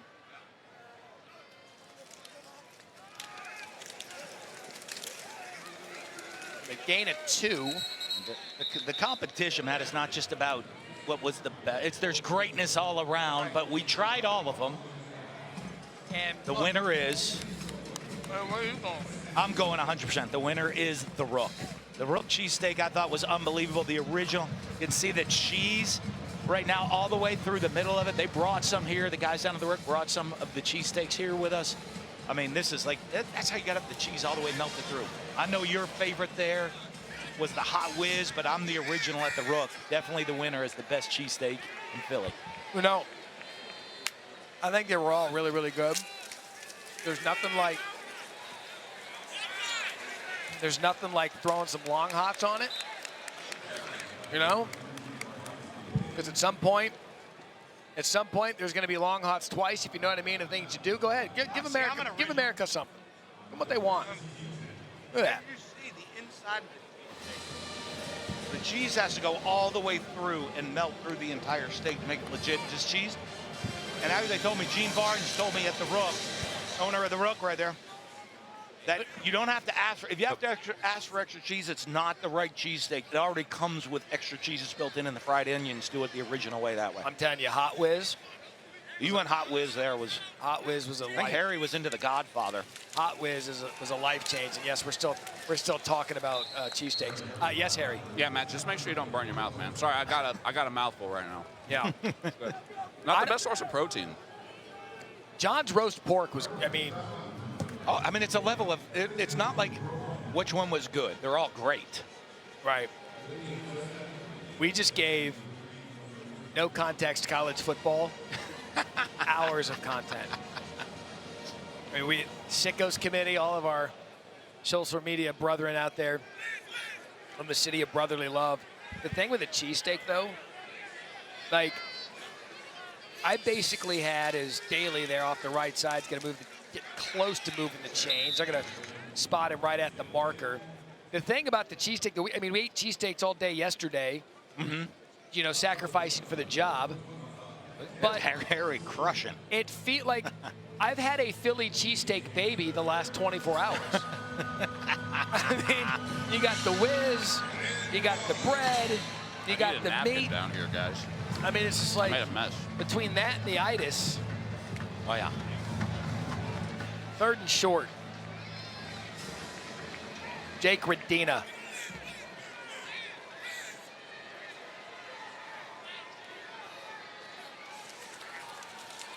Never doubt Daly. Yeah. I don't know where you want to come with who invented it, but that play's been being run at Army long before Reggie Bush thought about pushing anybody. Look at that, just sitting there. I mean, that is... What's sitting on the table or it's sitting in your stomach, like heavy in that stomach, one or the other. Yeah. Well, I was going to play a joke on you and leave the half one that I had in the back of your car yesterday. Uh-huh. Just so you'd go out smelling like beef cologne.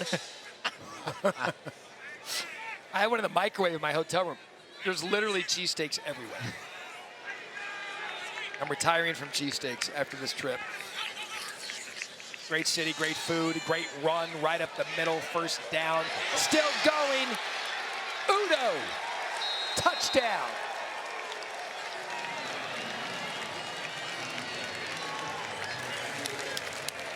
Kanye ran west there for a minute, and then 28 yards later, makes it 27-0. Then he went north and south.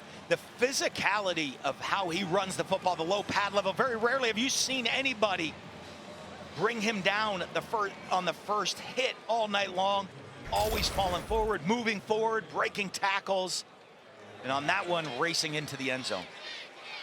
By the way, 2nd week in a row, we can alert the Emmy committee that they'd like to clip off the last drive and submit it for outstanding achievement and game content. We'll have Joe Taylor, our producer, accept the award on our behalf. 28-0. Everybody's crushing. Here's what we do. The Rook brought these down for the whole crew, and they're crushing them. We're going to have to Army might be celebrating with cheesesteaks afterwards, as Mullen apparently got an NIL deal at the Rook. 28-0. Army. Eat it. Yum.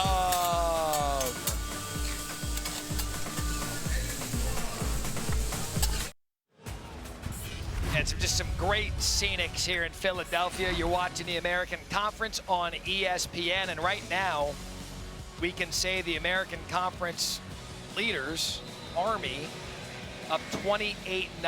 Kyle Udo. Kanye. I just called him Kyle, didn't I? Dollar. Kanye. And I just made a Kanye West joke.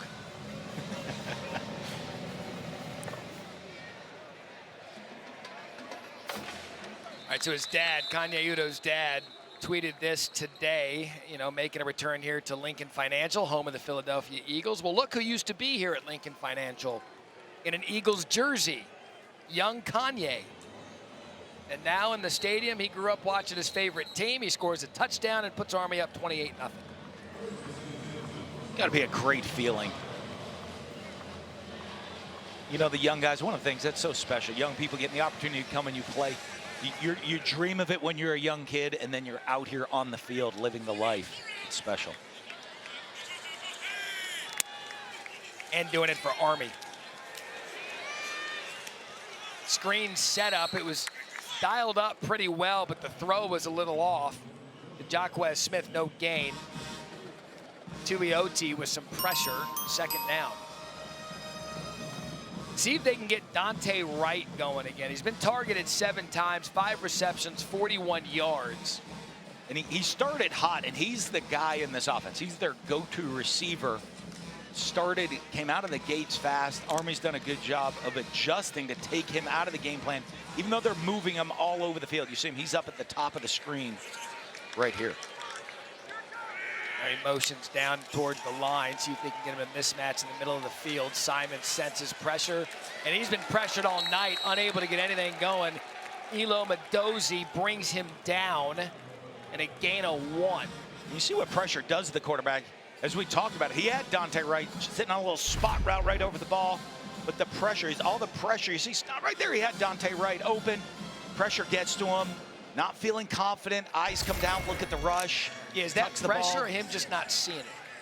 What it is the pressure he's gotten all night has a long-term effect on you where you get a little antsy and you pull the ball down a little bit quick.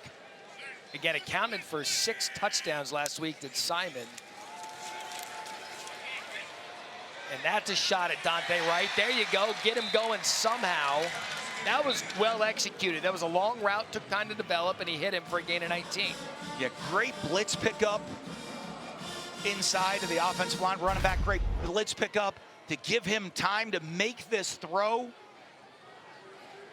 was Terrell Washington, the back, picking up the linebacker on the blitz, and a very accurate throw over the outside shoulder. See if Simon and Temple can get some tempo going. It's a quick shot. Sideline wanted a face mask. There's the flag. They'll get it to Antonio Jones.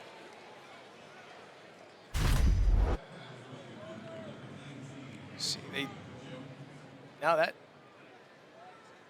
was not a face grab.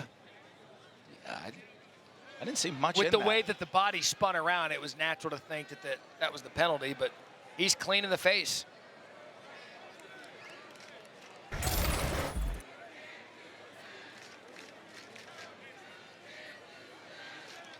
There are fouls.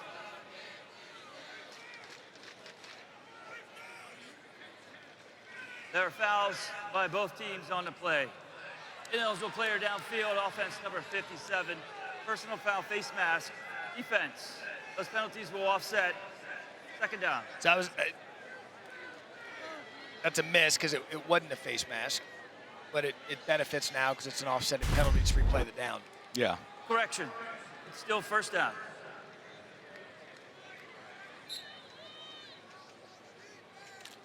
Yeah. Again, the way that his body twisted, you know why he threw it. You see why in trying to be safe, but you'd love to see him get it. Eyes on that call.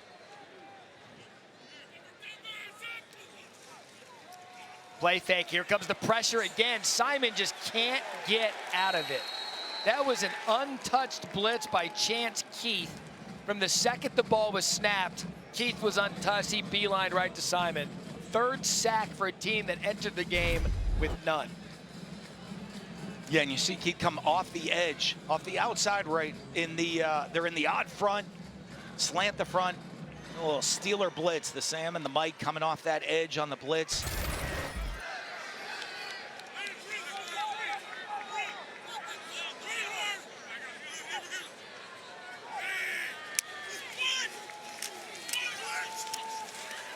Another blitz. Simon, a good job getting out of that one to get something positive. Cody Harris-Miller chases him down.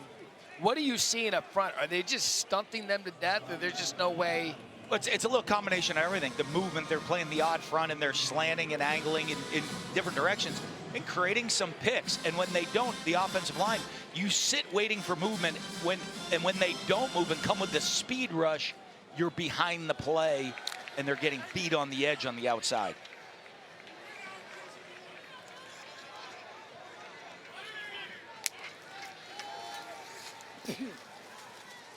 Third down conversion. That's 81, Landon Morris. Found a wide open middle of the field and a gain for 20, and there's an Army player down after the big hit. That's Gavin Shields. For injured defensive player.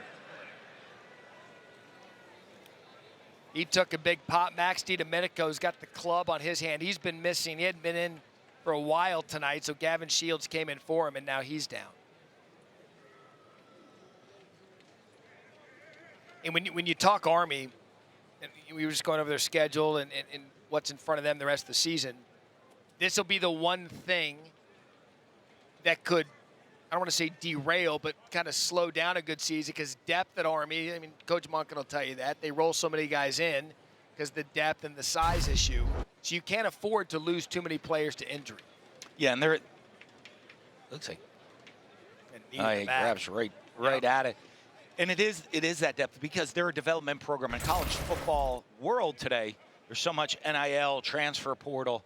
These young men that come to the United States Military Academy they're not there on NIL deals. Yeah. They're not there looking to go to hit the transfer portal. And in the football world, that brings them back to being a developmental program. So as the depth comes, guys come in, they work, they grow throughout their career. And they have 85 players on this roster that are in their third year or more in the program. And that is unique in today's college football. Yeah, the quarterback of Army, Bryson Daly, is not going into Monken's office the week of the game saying, I didn't get my paycheck, I'm not playing this week. Yeah. That's not how it works at Army. In fact, there was their paycheck comes with 5 years of service to allow us to have all our freedoms that we have after they graduate. You see Gavin Shields get up. In fact, when we had our meetings with Monken earlier in the week, we just talked about the way of the world in college football, players that he gets, and he said, we have the last of the hard, a group of guys that are willing to do the hard jobs the other people aren't willing to do. They volunteer to stand in the gap. I mean, that's as good as it gets. Yeah. That's what makes all of these young men so special, and you love watching this team play. But they flat out told us when we were talking to the players. I said, "What does football represent?" They're like, "It's our escape. Practice is our escape. The games are our escape. The schedules they keep daily, you wouldn't believe, is like it's going to take a shot down the field." Is Simon? That's right, but a flag on the play. And it looks like it's going to be offsides, and it's going to hold for Simon to Dante Wright. Defense number 95. That penalty is declined. Result of the play is a touchdown. So Dante Wright kind of fell asleep middle of the game. They finally got him going again on that drive and their first touchdown. Well, that's what you talked about. He's their playmaker. He's their go-to guy, and they need to get him involved. And they'll move him around all over the field. They have him at the Z receiver right there. Run a little Mills concept. They have the in route to draw up the quarter safety. The outside receiver runs a post over the top. Now it's 2-point time for Temple, down 28-6. I mean, realistically, how many more shots with 1:10 left in the third quarter are they going to get? 2? Maybe 3 with a stop with how Army runs time of possession?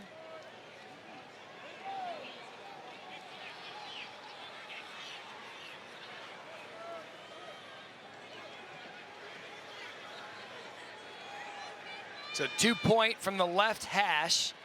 Washington's in the backfield. Simon, end zone, knocked loose. That was right. 25, Josiah Banks. A good job defensively, but Temple gets on the board.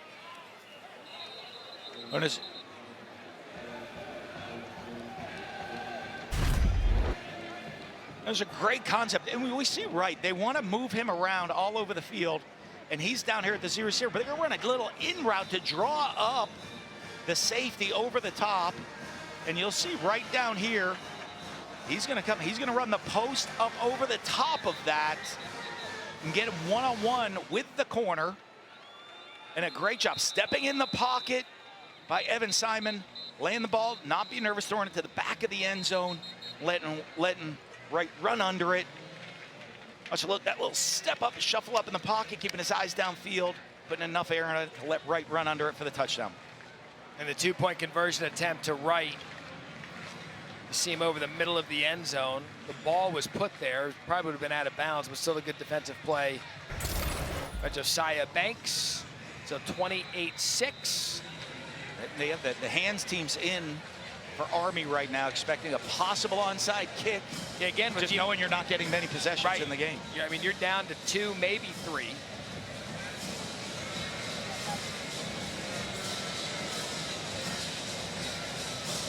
They'll kick it deep this time.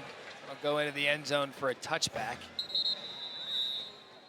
College football tomorrow night, ESPN, big one in the ACC, number 7 Miami. They get Virginia Tech at home. They don't have to go to Lane Stadium. ACC opener for both schools at Hard Rock Stadium. Coverage begins with College Football Countdown with yours truly, Dan Mullen, Joey Galloway, and our ABC Saturday Night Matchup. Game of the week, Georgia and Alabama in Tuscaloosa. Coverage begins 7:30 Eastern.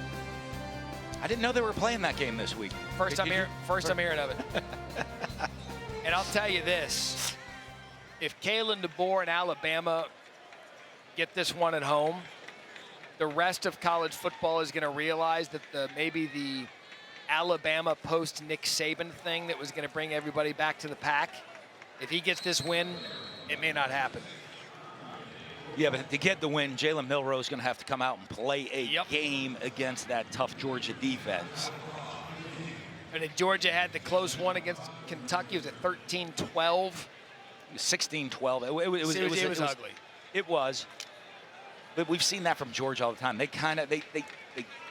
get to slow starts and pull away late. We just haven't seen them pull away late like we are used to seeing in the past. You wonder, like, offensive, who's that explosive guy? Brock Bowers, not explosive, but reliable, and one of the best tight ends we've seen in quite some time. He's off to the NFL.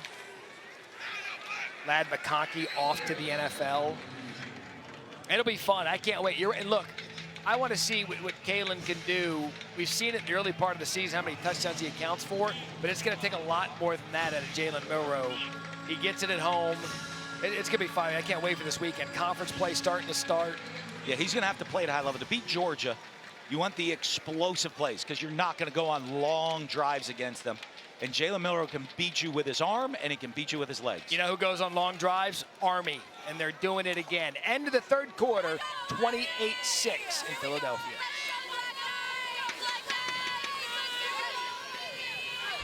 The more things change, the more they remain the same. Wild goes back a century.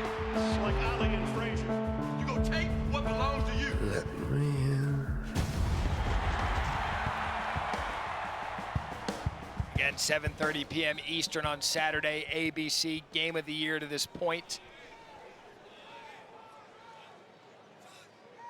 Start of the fourth quarter. Army up 28-6. Offense number 85.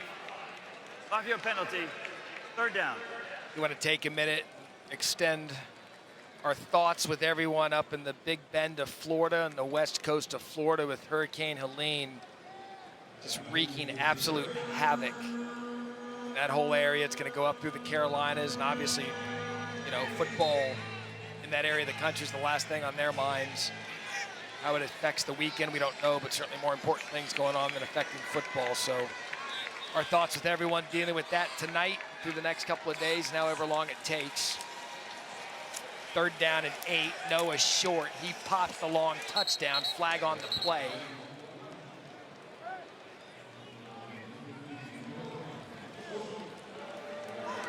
Holding. Offense number 44. 10-yard penalty. 3rd down. So to start the 4th quarter, Army a little uncharacteristically 2 penalties in a row.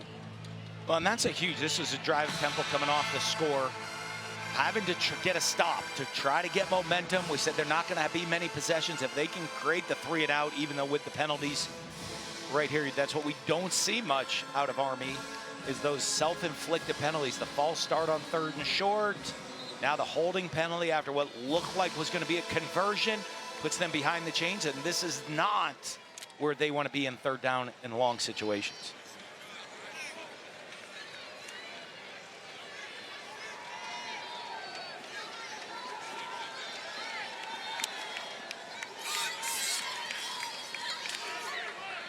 Short to the outside. Good job. Temple gets, I said they were going to have to get a quick stop, and they did just that. Loss of 2, Jalen Lewis. Yeah, I mean, that 3 and out, you create that, you get the quick possession back.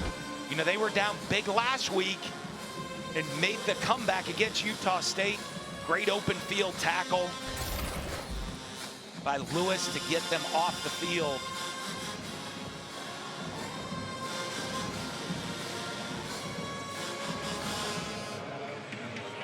So now Army to punt. Dante Wright scored the touchdowns. He's dangerous deep to receive.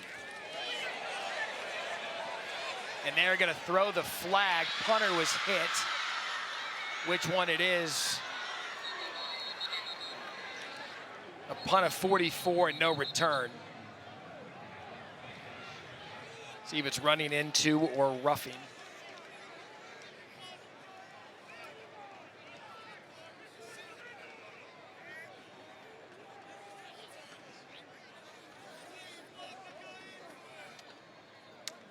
So you see a 5-yard variety of it. Usually coaches will tack Running that into on. the kicker.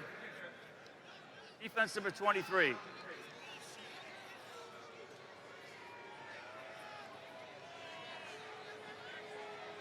Penalty is declined. 1st down, Temple. A 44-yard punt.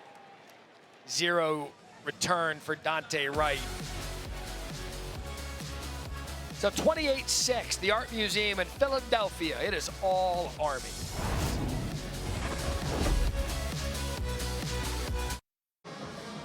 Nine-year-old Jordan from Williamstown, New Jersey, matched with Temple Football through Team Impact, a national nonprofit organization who matches children facing serious illness and disability with college sports teams to create a long-term, life-changing experience for everyone involved.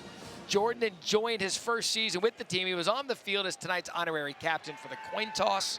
A great moment for young Jordan. Since 2011, Team Impact has matched over 3,350 kids with more than 800 colleges and universities in 50 states. You saw Simon there trying to take a shot, but Dozie brings him down for the sack and a loss of 5. It's been the pressure they've gotten on Simon all night. Coming into the game with no sacks. That's their 4th sack of the night by this front from Army. And getting Temple behind the chains and not letting them get into a rhythm has really been the story of the game. So Gavin Shields injured last possession. He's back on the field. 2nd and 15, Simon across. Finds Dante Wright. He's been really the only guy for Temple tonight. Gonna bring up 3rd down. You love why he's one of those guys just have the knack of being open. Like he's always open, catches the ball with his hands. Now 8 catches, 97 yards, a touchdown, backing up last week's 116 yards receiving. You know, we had talked about it early on, how they were excited to get Zay Baines back. He hasn't caught 1 ball, only targeted twice.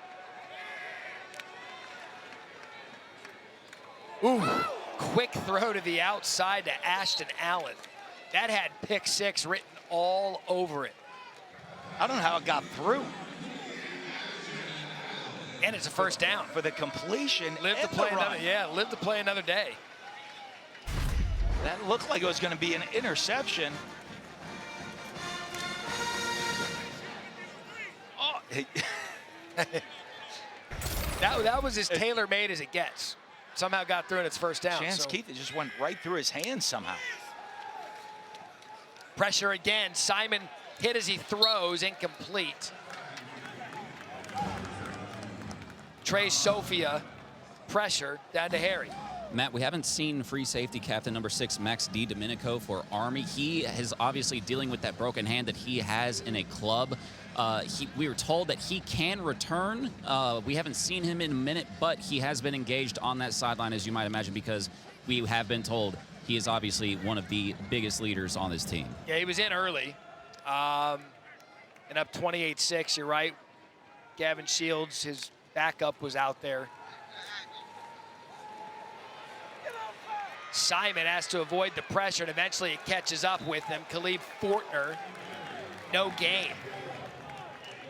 And this Army front has gotten Simon out. He's not comfortable in the pocket. You see his eyes dropping down too soon. Little twist game. There's time. See him already sliding off the spot early. Eyes looking at the rush, not keeping his eyes downfield. It's not just the one rush. Oh, wide open player. Quick hit to Daniel Everett. Can the big fella score? Everett, touchdown.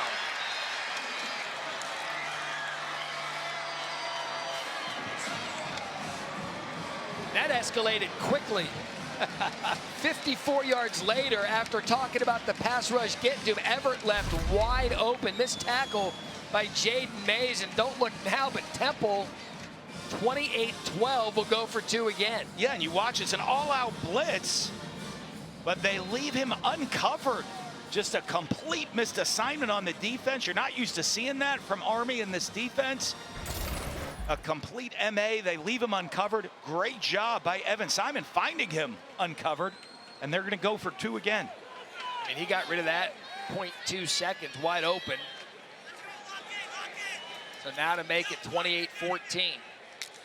2-score game. Simon can throw it across the middle, and he does. Extra point good. Almost called it 2 touchdowns again. But Antonio Jones gets the 2-point conversion. Got ourselves a ball game here at the Link, 28-14. Yeah, the defense created the 3 and out. The offense, the explosive play.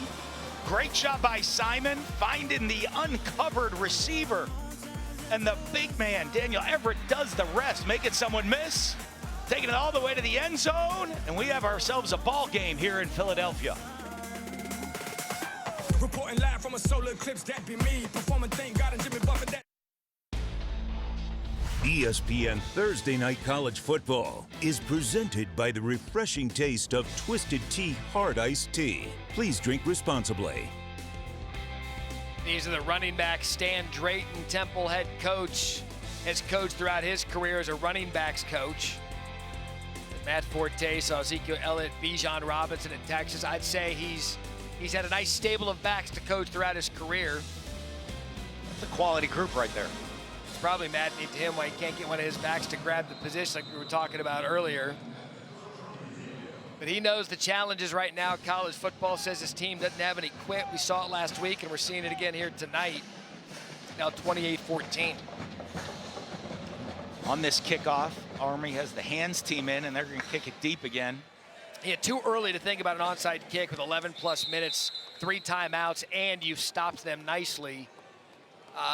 Really, there's been a few possessions where Army's been able to get up and score, but they got the quick stop in the last possession, turned it into points, and now they can do it again with plenty of time left on the clock. Yeah, and that confidence, the confidence builds throughout your team. You get the first touchdown and a quick 3 and out, another touchdown. That builds confidence, both sides of the ball feeding off of each other. They're gonna have to come out, play sound, good defense, tackling the ball carriers, and assignment correct playing against Army on this drive. And having said that, Army is one of the teams in the country that could take this for 10 minutes plus down the field. I know they'd like to. Jeff Mungo would like to see that type of drive right here.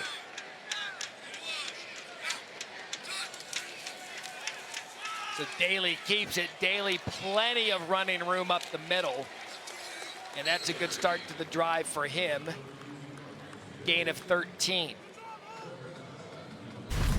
Yeah, and they're just running the duck option right here. Reads the 3 technique. He tackles the fullback, and so it's a quarterback keep. It's not a triple option, just a double option. Either hand it to the fullback up the middle,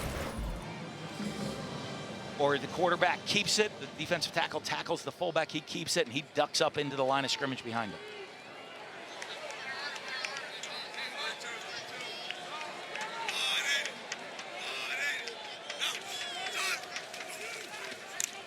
That's Udo.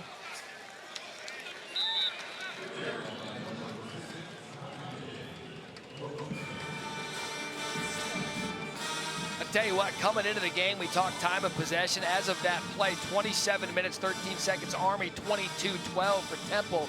Not as lopsided as it's been because Army comes in averaging 36 minutes and 56 seconds with the ball. Yeah, and the Temple coaches talked about it. They didn't want to get in there. They wanted to be able to control the ball a little as well and not leave their defense out on the field too long in this game.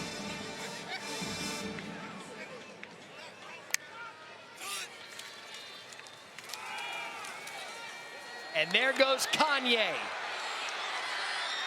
Another big gain for Udo in the story in the stadium. He grew up watching Eagles games. He's had a big night. That's going to take him well over 100 yards.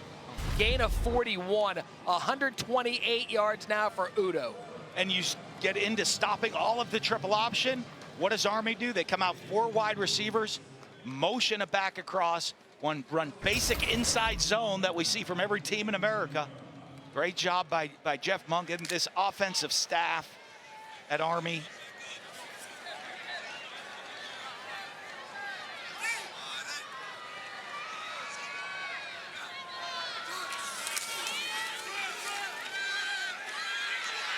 Daly keeps it. Temple's defense there. Lewis and Jean. But you love the coaches that can make those adjustments. As you get it, they get accustomed. They've taken we're starting to say they're getting used to running the option. We're going to go run in just the base inside zone that everybody in America runs out of a 4-wide set. And they hit the big run, and they keep the defense on their heels. In a day and age where, you know, a lot of no huddles, a lot of tempo. Army very deliberate about the time. And they got the ball with a little over 11 minutes on the clock, already down to 8:30. Toss outside. Noah short, trying to outrun the defense. Temple does a good job stringing him out. Gain of 5. Might not be exciting for everybody. That's good football. I like that right there. Yeah. I mean, that's great job, Temple. They set the edge on the support, making him cut back to the rest of the teammates. Noah Short, great job putting his foot in the ground, getting vertical, getting a positive gain on the play. That's good offense. That's good defense. I love good ball, man. I like good ball. Yeah, for gain of 4. It's good football. That's just good, right. That's for the football people.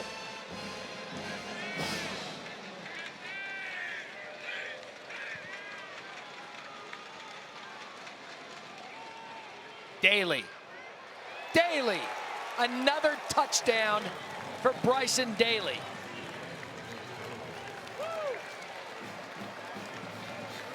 That's 3 on the night for the Army quarterback. 152 yards rushing for Bryson Daly. And this is the 3rd time they've run this play. They're going to motion an extra blocker across to come up and lead. And all these lead blockers, and Daly's just going to follow it right behind it on the quarterback lead. 3rd time they've scored on this play tonight. Overloading that side of the defense with bodies, knocking them back, and Daly walks into the end zone untouched for his 3rd touchdown.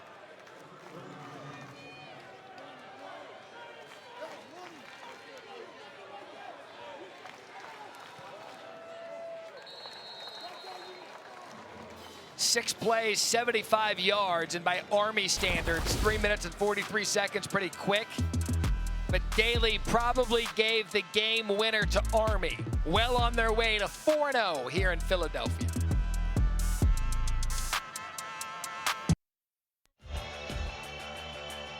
What a night. Bryson Daly, 152 yards on the ground, 54 yards passing, 3 touchdowns after doing accounting for 5 last week as we take a look at our player spotlight brought to you by Lexus. He's just 12 yards, or 18 yards away rather, from his career high of 170 rushing yards. Did that against Air Force last year, but what a night, what a performance out of their star quarterback. And we talked about him as a passer coming in, that he adds a different dimension as a passer within this offense, but he hasn't had to. They've had great success running the ball, and he is a physical, positive yard runner when he has the ball in his hands. There goes Worthy, a good job. He's been a little electric tonight for Temple. He's been one of those guys, he's gotten some space in the run game and the return game. But a look at Bryson Daly, look, he's a guy that thinks he's a son of a head coach. He's a leader of this team, and he showed out when they needed him just after doing it a week ago. Absolutely, and his ability to get the ball down the field, keep you on edge, but the athleticism, the hurdle over people. We know he has the power and the physicality to run you over and to get the tough yards, and this quarterback lead has just worked all night long in the red zone for Army. As again, they're perfect in the red zone, scoring touchdowns as the nation's #1 red zone offense.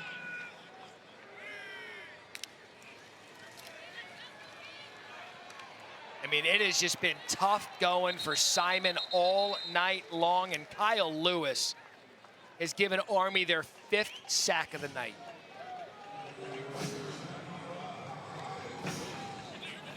I mean, defensively coming into this one, they've had 5 interceptions, they had 9 starters lost. I mean, they've just come in and played little by little dominant football after allowing the fewest yards in the AAC.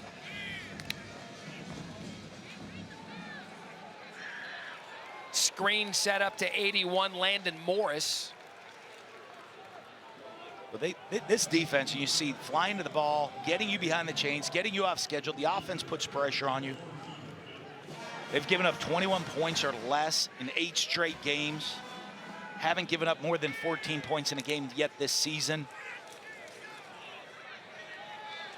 That's going to be intercepted. What a play on the ball by Jaden Mays. They're discussing whether he was in bounds. Okay, I thought they were discussing the best cheesesteak in Philly, but they're going to get it. Yep. Yes.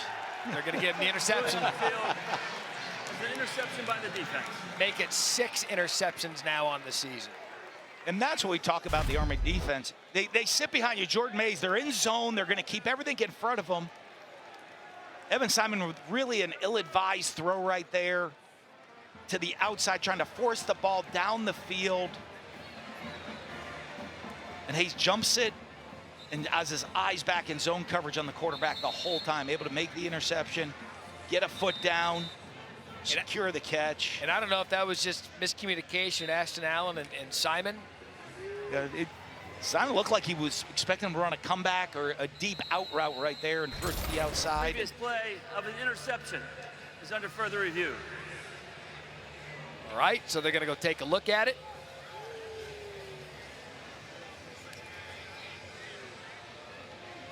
So we'll have another look at this. See if the interception stays.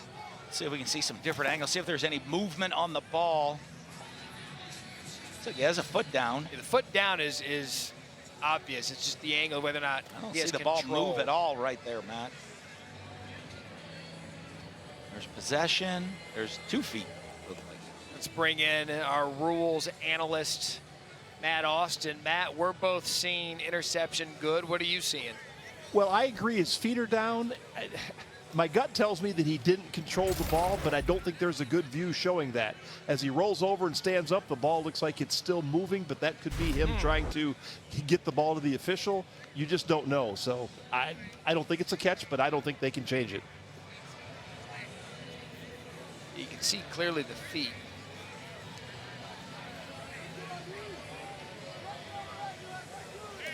So they looked at him, they discussed it, called an interception. Now they're going to review it to confirm. Or let the play stand, rather. They could confirm it, or they could stand it. We haven't been 100% with the replay guys tonight. We missed one earlier on a, thought was a fumble, ended up being an incomplete pass.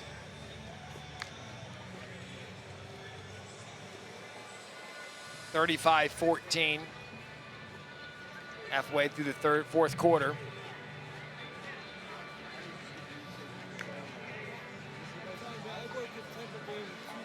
It looks like while they're doing this, Army's warming up a new quarterback, Dwayne Coleman.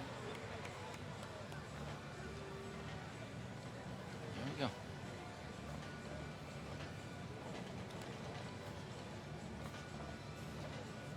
Still deciding. Yeah, I'm taking a week off from my opinion on this. If you don't know my stance on the review situation by now, I just don't understand why it takes so long. You see the different angles, and if there's something that you're really thinking about, focus it. And I mean, if you haven't seen something to change your mind by now. I mean, of all the things we're evolving in college football,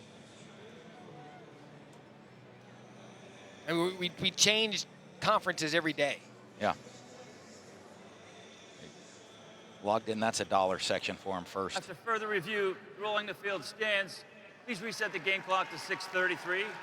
6:33, please. Thank you. There we go. Okay. It stands. So the new quarterback for Army is Bryson Daly's nights complete. I said Dwayne Coleman from Selma, Texas, 5'10", 190 junior. The game sewed up. Take out your quarterback. Get some guys some reps.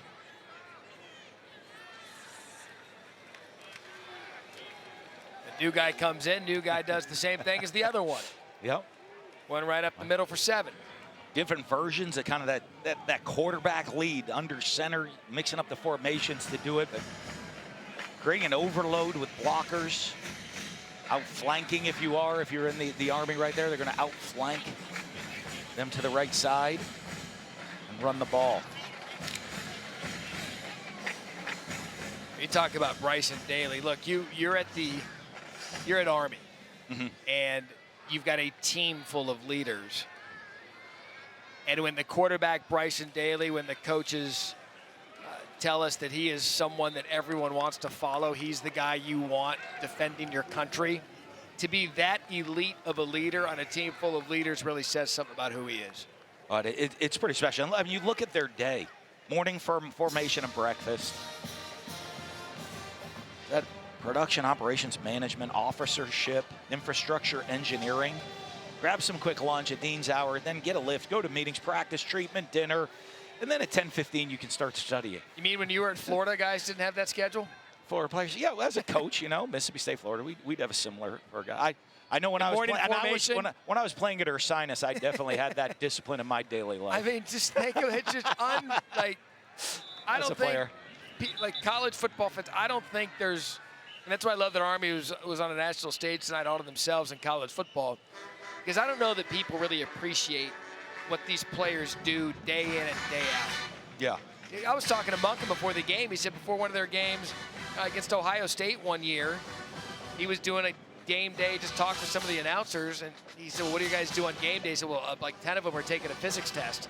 And they laughed, and they're like, no, they don't. He took them into the room where they were taking a physics test the day of the game. Well, and they said tonight, after the game tonight, they'll take the bus back up to West Point, and there's guys that have exams prep and classes they have to go to tomorrow morning. They'll get back at 3:30 a.m. Now they've been given, I forget the term that they use, but they are allowed to sleep in tomorrow because of the time they get back, but there are some who can't because of those exams. Yeah, they're allowed to sleep in, not can't. They won't. They won't, because right. they have to get to their classes. Just special group of young men that play for this football team and that serve our nation.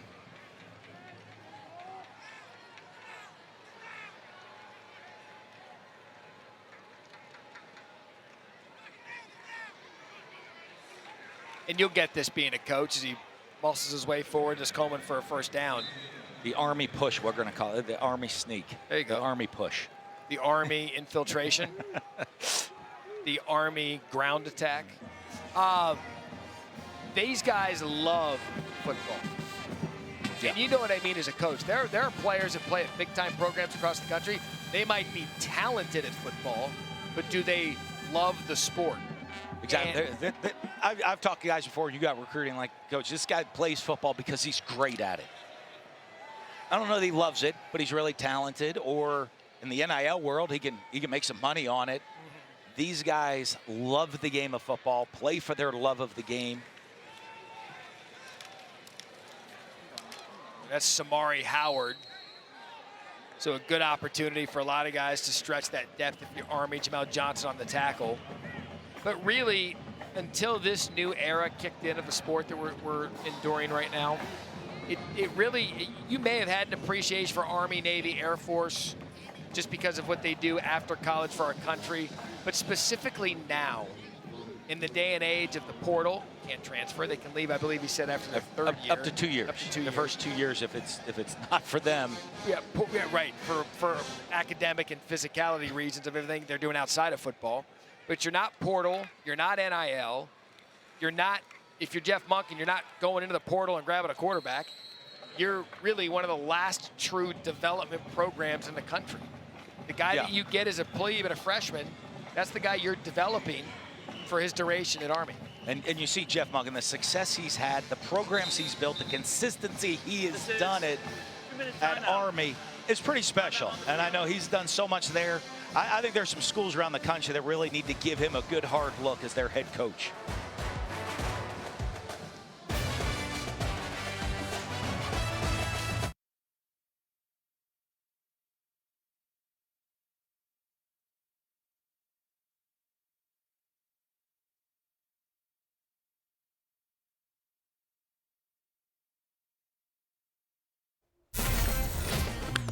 All right, Scott Van Pelt getting set for SportsCenter. We're going to have full highlights and post-game coverage of the Cowboys and the Giants. Damian Woody here to break things down. Emotional day by the Bay. The A's play their last home game in the Coliseum. Latest in the wild card races. Got some winners for you, that and much more after the game. Fellas, I think you guys should go double cheesesteak because those places stay open late. What do you say? Gross. Vomit. One yesterday, one today. I think that's enough. 3 yesterday, 3 today. Another Army touchdown. Cam Schur from Dwayne Coleman. It's all working for Army tonight.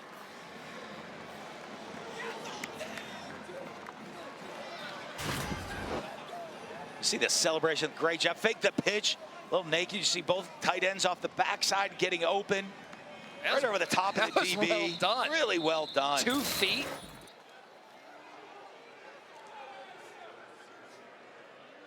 Timeout for injured defensive player. You love Dwayne Coleman getting in. The young quarterback gets in, gets the opportunity to throw the ball. Puts it right on the money. Darrell Sweeting, the injured player. He popped up right away. I mean, short week. After a 37-14 win against Rice, they come in here right now 41-14 against Temple, and now they'll get the coveted 9 days off. Their 9 days are a lot of off. That are a lot of different than most programs. You know what? You know what? You're right. That is my fault. They don't get a day off. Yeah.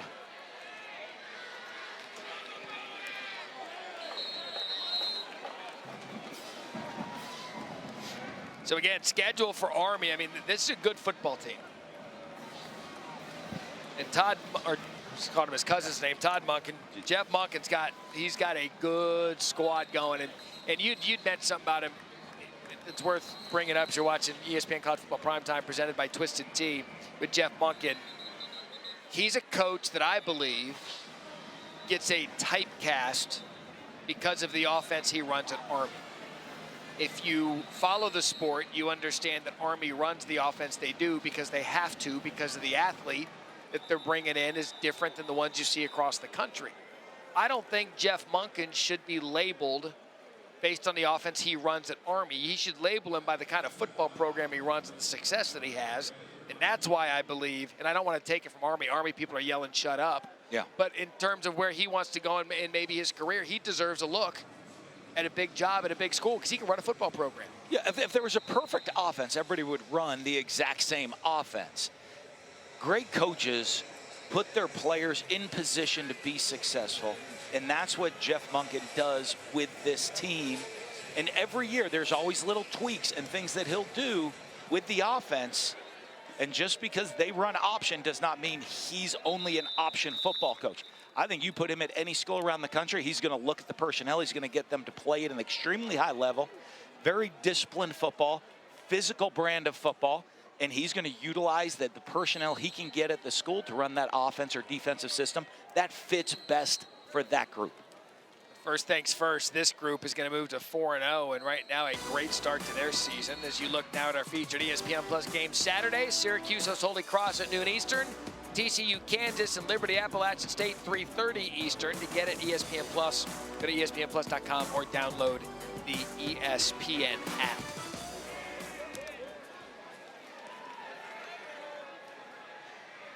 That's just kind of been the story for Simon all night, running around, being chased, sacked 5 times. But now, look, we do it every week. We do it on College Football Final. We talk about the games. We've got a Group of 5 program. We've mentioned the big 3 right now between Boise State, UNLV, and James Madison. You got to start including Army. Based on schedule, if they win the conference and their highest ranked Group of 5 team, now they need to be in the discussion. Absolutely, and you look, it's not just the offense. Over 400 yards in every game so far this season of total offense. Defense has not given up more than 14 points in a game.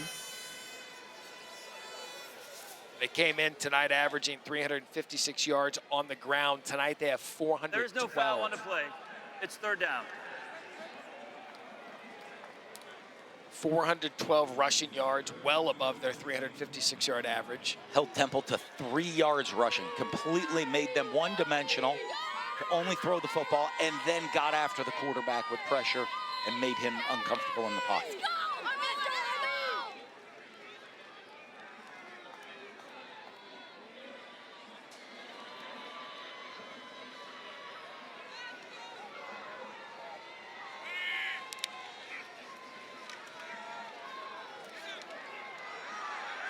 Simon, plenty of time to run, and he just chose to sit back there, and he's brought down again Cody Winocor.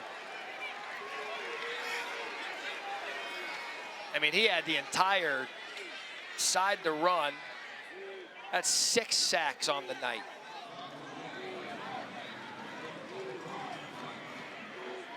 The frustration for Stan Drayton, but this is a tough opponent in a short week. Kind of felt some confidence after last week. Look out. My goodness. Adam Cash. It's the exclamation point for the defense on the night right there. That's how you end it. 7 sacks. They didn't have 1 coming in. Oh, and that was just straight Cash. Look at the form tackle. Oh. Give me that money. Boom. I mean, no targeting, face mask up. Everything done the right way. Don't jinx it, they might look at it. 7 sacks by 7 different players. Down to Harry.